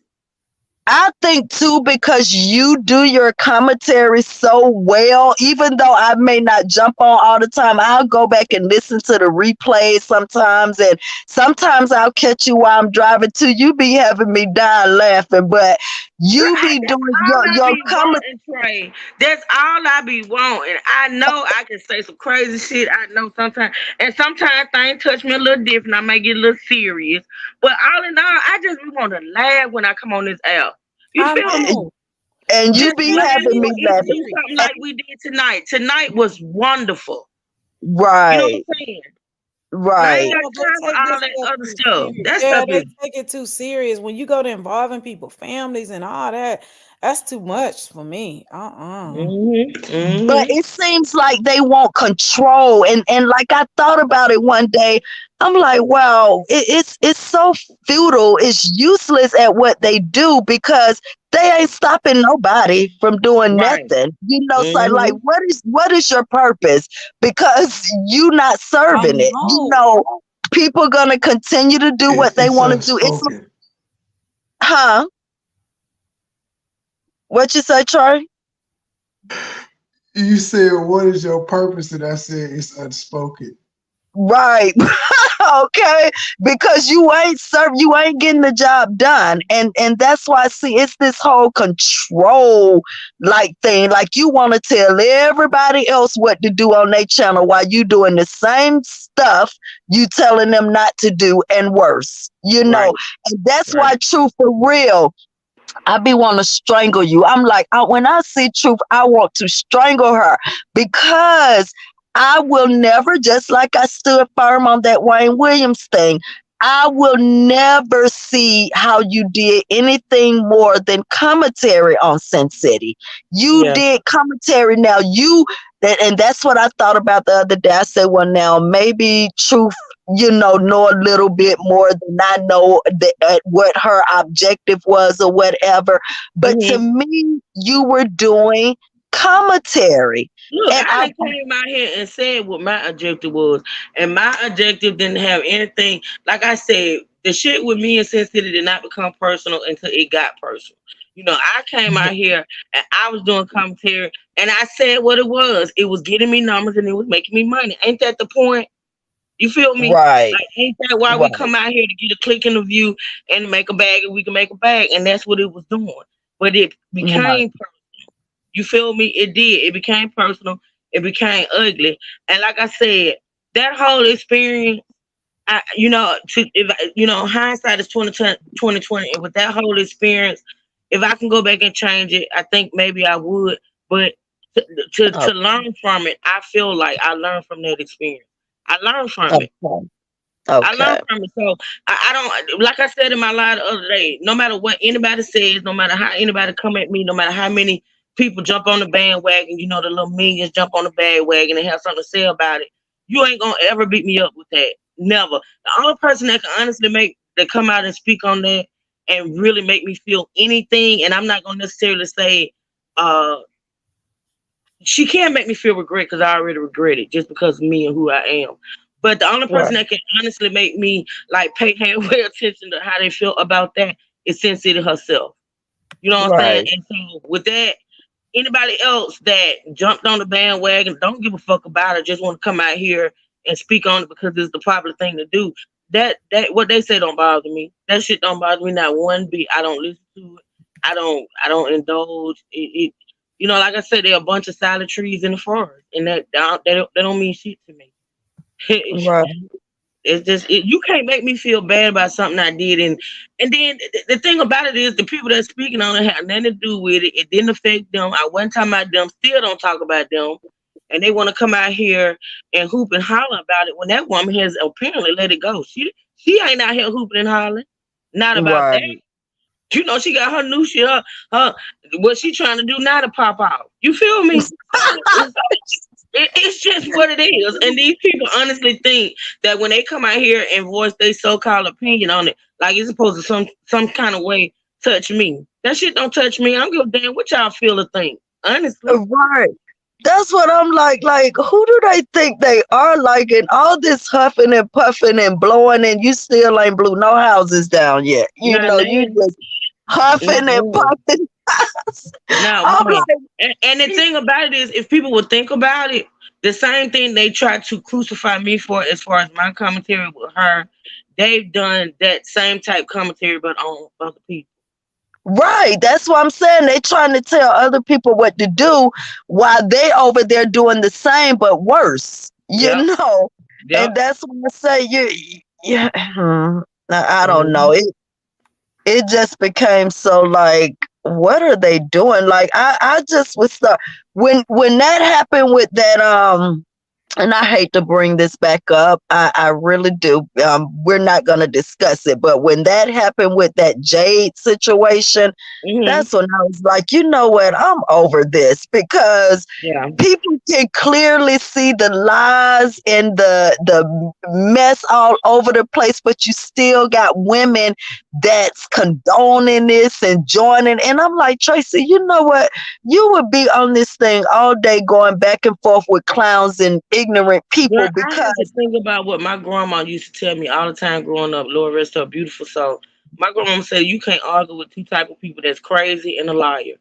You can't argue right, with crazy, and you definitely can't argue with a liar. Because you know, at some point in time, a habitual liar, a pathological liar, they believe they own lies, and they right, honestly, that's why they can be so passionate about the lies that they tell because they actually believe what they're saying.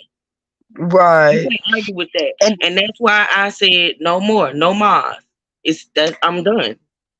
and then it also showed me as I looked, I'm like, wow, it's thousands of women that's just like them.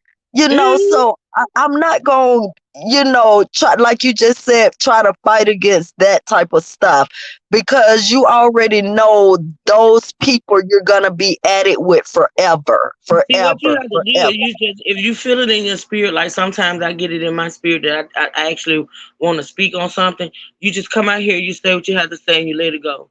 You don't, do a continuous back and forth. You don't do live after live after live. Talking about the same shit. You just come out, you say what you feel, you tell your truth, and you keep it moving. Cause listen, I ain't gonna never say I can say yeah. I'm gonna switch my commentary up, and I'm gonna do this type of commentary, this type of commentary. But I never say that someday I ain't gonna come out here and defend myself, or I ain't gonna come out here and speak on a lie that's being told on me. Because there's certain lies I can ignore, but there's certain lies I have to address, and that's just me. So, even when I totally switch it from even, doing commentary on these people, period, on this side, I ain't gonna never say that I won't come out here and do a live where I gotta hit a motherfucker straight. I ain't gonna never say that because that ain't me. I Right. learned the hard way. Some stuff you just gotta get out and you got to get it up and you got to get it out and you got to keep it pushing. That's it. I definitely agree.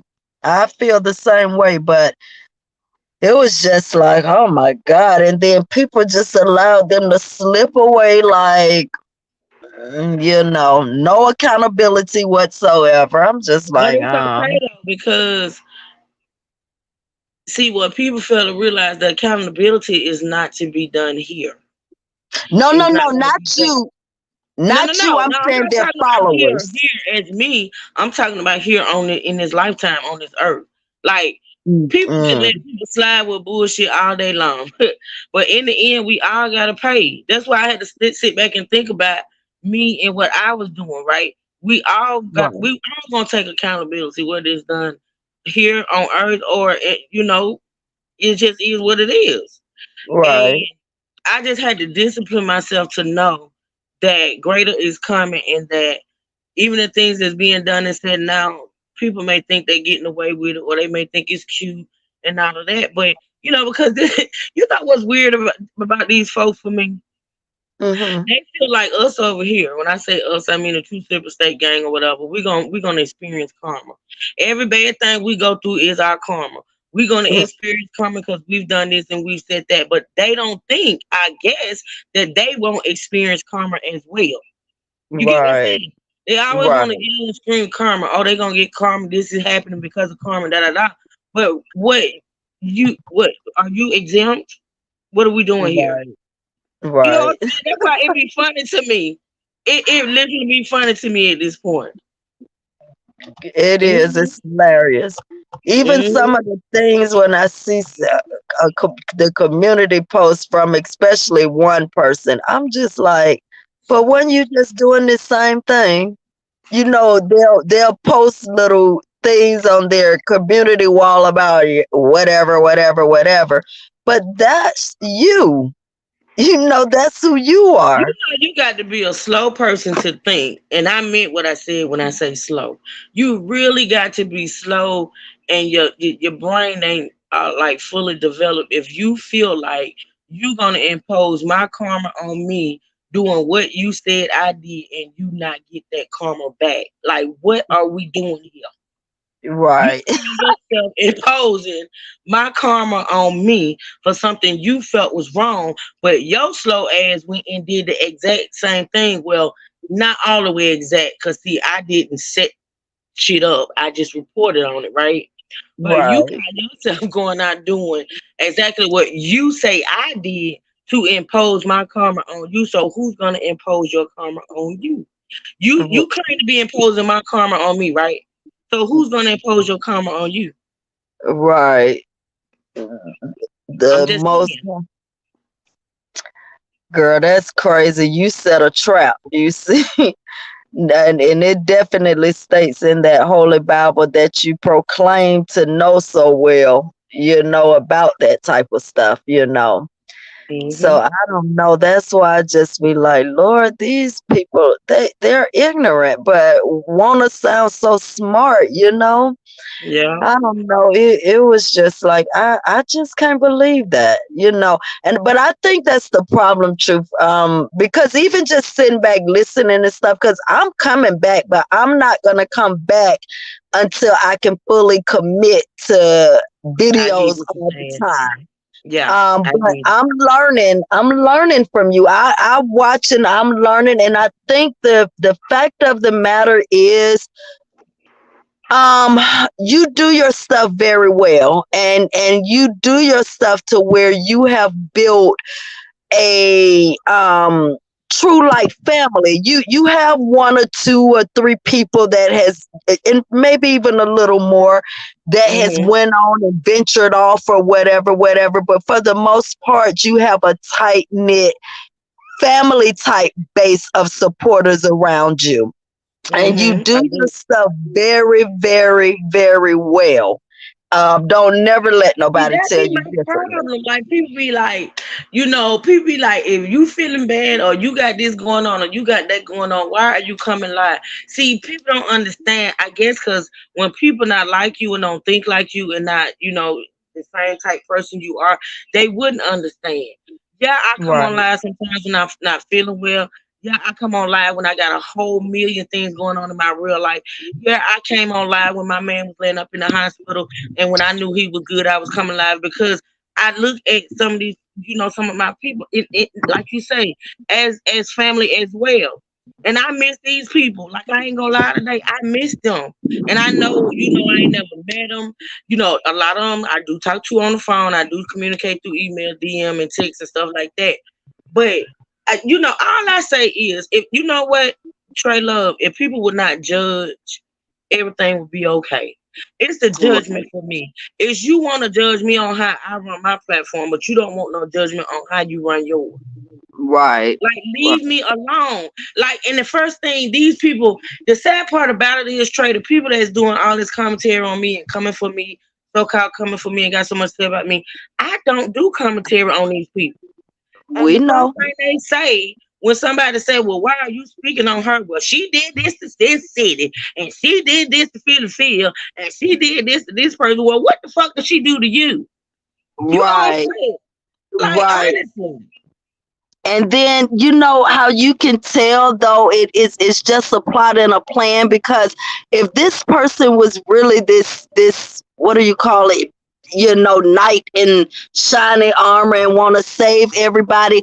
I listened to your video, I think yesterday or the day before that. I think it was yesterday. Where is the savior for Adrian? Like you said, so many people coming after her. Where is the petition for her? If you guys are just trying to A lot of YouTubers on here that's getting the same type treatment that they said I gave Sin City. Sin And see, that's City, why you know right. it's a bunch of crap. That's why you know it's Right. a bunch of crap and it's a bunch of bullshit. Because how do you just focus on this person or that person, when you're supposed to be this so-called advocate or whatever the fuck you want to call yourself, when Right. there's a woman that's going through exactly what that woman went through, when you claim you was, coming at me for her, and that's what I'm saying. It's the picking and choosing for me. Right. You know what I'm saying? That's how you know it's personal. You see, Yeah. that's how you know, and because they had joined forces with other ones that was so-called, really good friends with Sin City, now they got to jump on that bandwagon too. It really wasn't about because I care about you, And see, because in this time right now, Trey Love, the only thing I want people to realize and recognize is this: the obsession and the hate and the disdain goes so deep that I want people to pay attention that anybody that we over here, the state gang, the two steppers that we support, uplift, anybody that we choose to deal with, that person or persons are going to be made a target. Just pay attention. Pay attention to what recently happened. We had a person to come up on our panel, and this what I can't do is the lies. Now this person came up on Trey's panel, said what he said. We did, said what he said. He's a grown ass man who could speak for himself. Told his truth, right? Told his truth and said what he's gonna do on his own channel as far as a supposed expose. They took that what that man said and put a whole stain on it. I didn't hear him say, or I didn't get from him when he said that he was doing the expose, that he was doing the expose on this woman's so-called childhood traumas. I never heard that. Now, if he meant that, then he meant that. But that's not what I got. And it's just, to me, it's a sick ass person to go after a person. Go after a person because that person chooses to associate himself with us, and because he wants to do commentary or content on his own platform. You know what I'm saying? Ain't nobody coming for you or speaking on you about everything that you do on your shit because don't nobody care. See, you keep yourself relevant by going for people that are relevant. That's how you stay relevant. You said it. That's it. That's it. That's all. That's the main thing right there. That is the main thing, because you right. Oh dang, is that the police? Hold on, I gotta put the phone down. I'm driving and he's behind me. That's right. That's the main thing. I hope he ain't coming behind me. Hold on. I had that phone in my Yeah, hand. they don't play Sometimes down here in the South about talking on the phone and driving, honey. he went the other way. Okay. And they don't always do it. It's just this time of night that we want to pick on people. Right. So I get you, girl. I get it. That's right. Let me throw that thing down real quick. But he got off on the exit now. But yeah, you're right. You see, that's the main thing because for the longest, and you still do it. You don't say anything. It might be every blue moon you might come out and defend something. Against something that has been said. But other than that, you totally basically ignore it. And I get it now. At first, I used to be like, man, why she don't come out and this? But I get it now because I see what happens when you continuously come out and try to address that. Then it's a never-ending You cycle. feed them. Yes. You feed them. That's exactly what it is. You feed. Yeah, be safe, Trey. Tanya said, "Be safe, girl." But yeah, you feed them. And you. I just at some point, girl. Let me tell you something. Like I said in my life the other day, and I stand by this wholeheartedly. 4 years is enough for me. I quit. Right. You know what I'm saying? Like 4 years out of my life, and so many things that have happened in these 4 years of my life to whereas I can't. I just can't. And you right, you did. Like as I watched, that's what I start saying. You know what? I see why she don't do that now, and it's a great thing, because you don't want to waste all your time, going back and forth with them. It's not worth it, Listen to these people talking about they've been going back and forth for 6 and 7 years, and they still in the same spot they was 6 and 7 years ago. I'm not. I regret the 4 years. Come on now. I regret the 4 years, to be honest. And I ain't finna do no 6 and 7 years of this crap. Because in the end, what do anybody gain from it, Trey? Think about it. What do anybody gain from that? Nothing besides numbers and views, The thing about it is, yeah, we all know that beef and drama sells and you're gonna make a coin off of it. But let me tell you something. That at some point in time, that's not even worth it. That's not the coin is not even worth it. You feel me? Yeah. I just.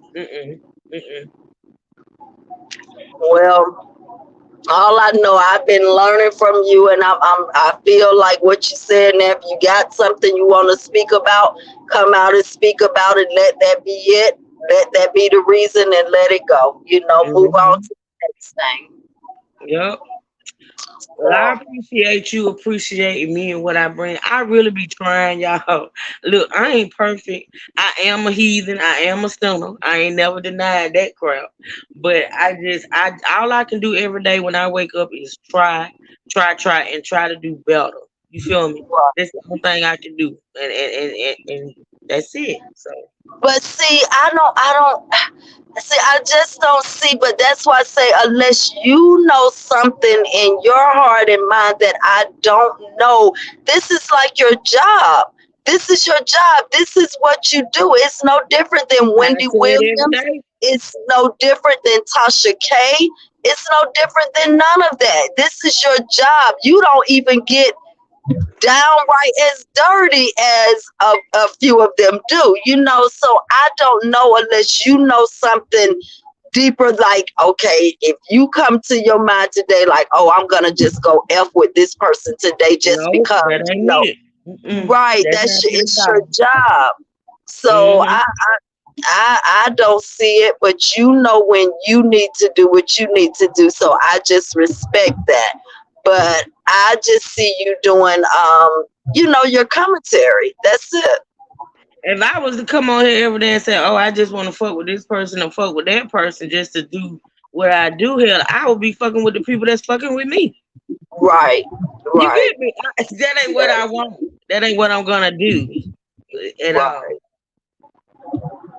Well, I don't know. I enjoy you. I'll be glad when I see a new video. Even I'm telling you, even when I don't be there, I be there. When I get a chance to just sit and go back through it, I do that too, and I be happy when I see a video. I be the same way with Trey. He don't know it either, but I be the same. That's how I caught him tonight when I turned it on and saw it. I went ahead, but this was just a topic I wanted to talk about. So I'm like, okay, he dropped the link up and to jump on there. Yeah, I was But hoping you would though. I was hoping you would. Yep. yes, but I did the same way with him. I be there. But you see, I just a lot of times may not say that because I be driving like this. I'm headed home now though. But I be driving like this and then going to back to the airport, waiting on another ride, this drive. So a lot of times I just won't come on because I don't want to keep going on and off, on and off. So that's why I won't just jump in. But I be happy when I see things from both of you guys, you know. You two are mainly the two that I listen to right now. I go through some other ones and look at them too, but I'll be happy when I see you two. I appreciate that, Trey. Yeah, I know you doing commentary, and I know you're not just out, you know, to get people. It's your job. It's your job. Absolutely. Mm-hmm. Trey, you still there? Trey. He better come on here in this live. Ain't no telling what he doing. He get on my nerves. He like they done took over. Let them go. He love when shit like this. He love when conversations like this happen because he clip it out and make a whole nother video. Child, I know Trey. Oh wow. Mm-hmm. You know what he doing. But Lord. Trey, do I need to call his phone? Let me see. Hold on. I love fucking you. He'll walk away, girl. He'll walk away, be doing something else. Let me see. Y'all give me a second. Let me call him. Okay. Make sure he ain't done fell asleep, child. That's what I say. He probably done fell asleep somewhere.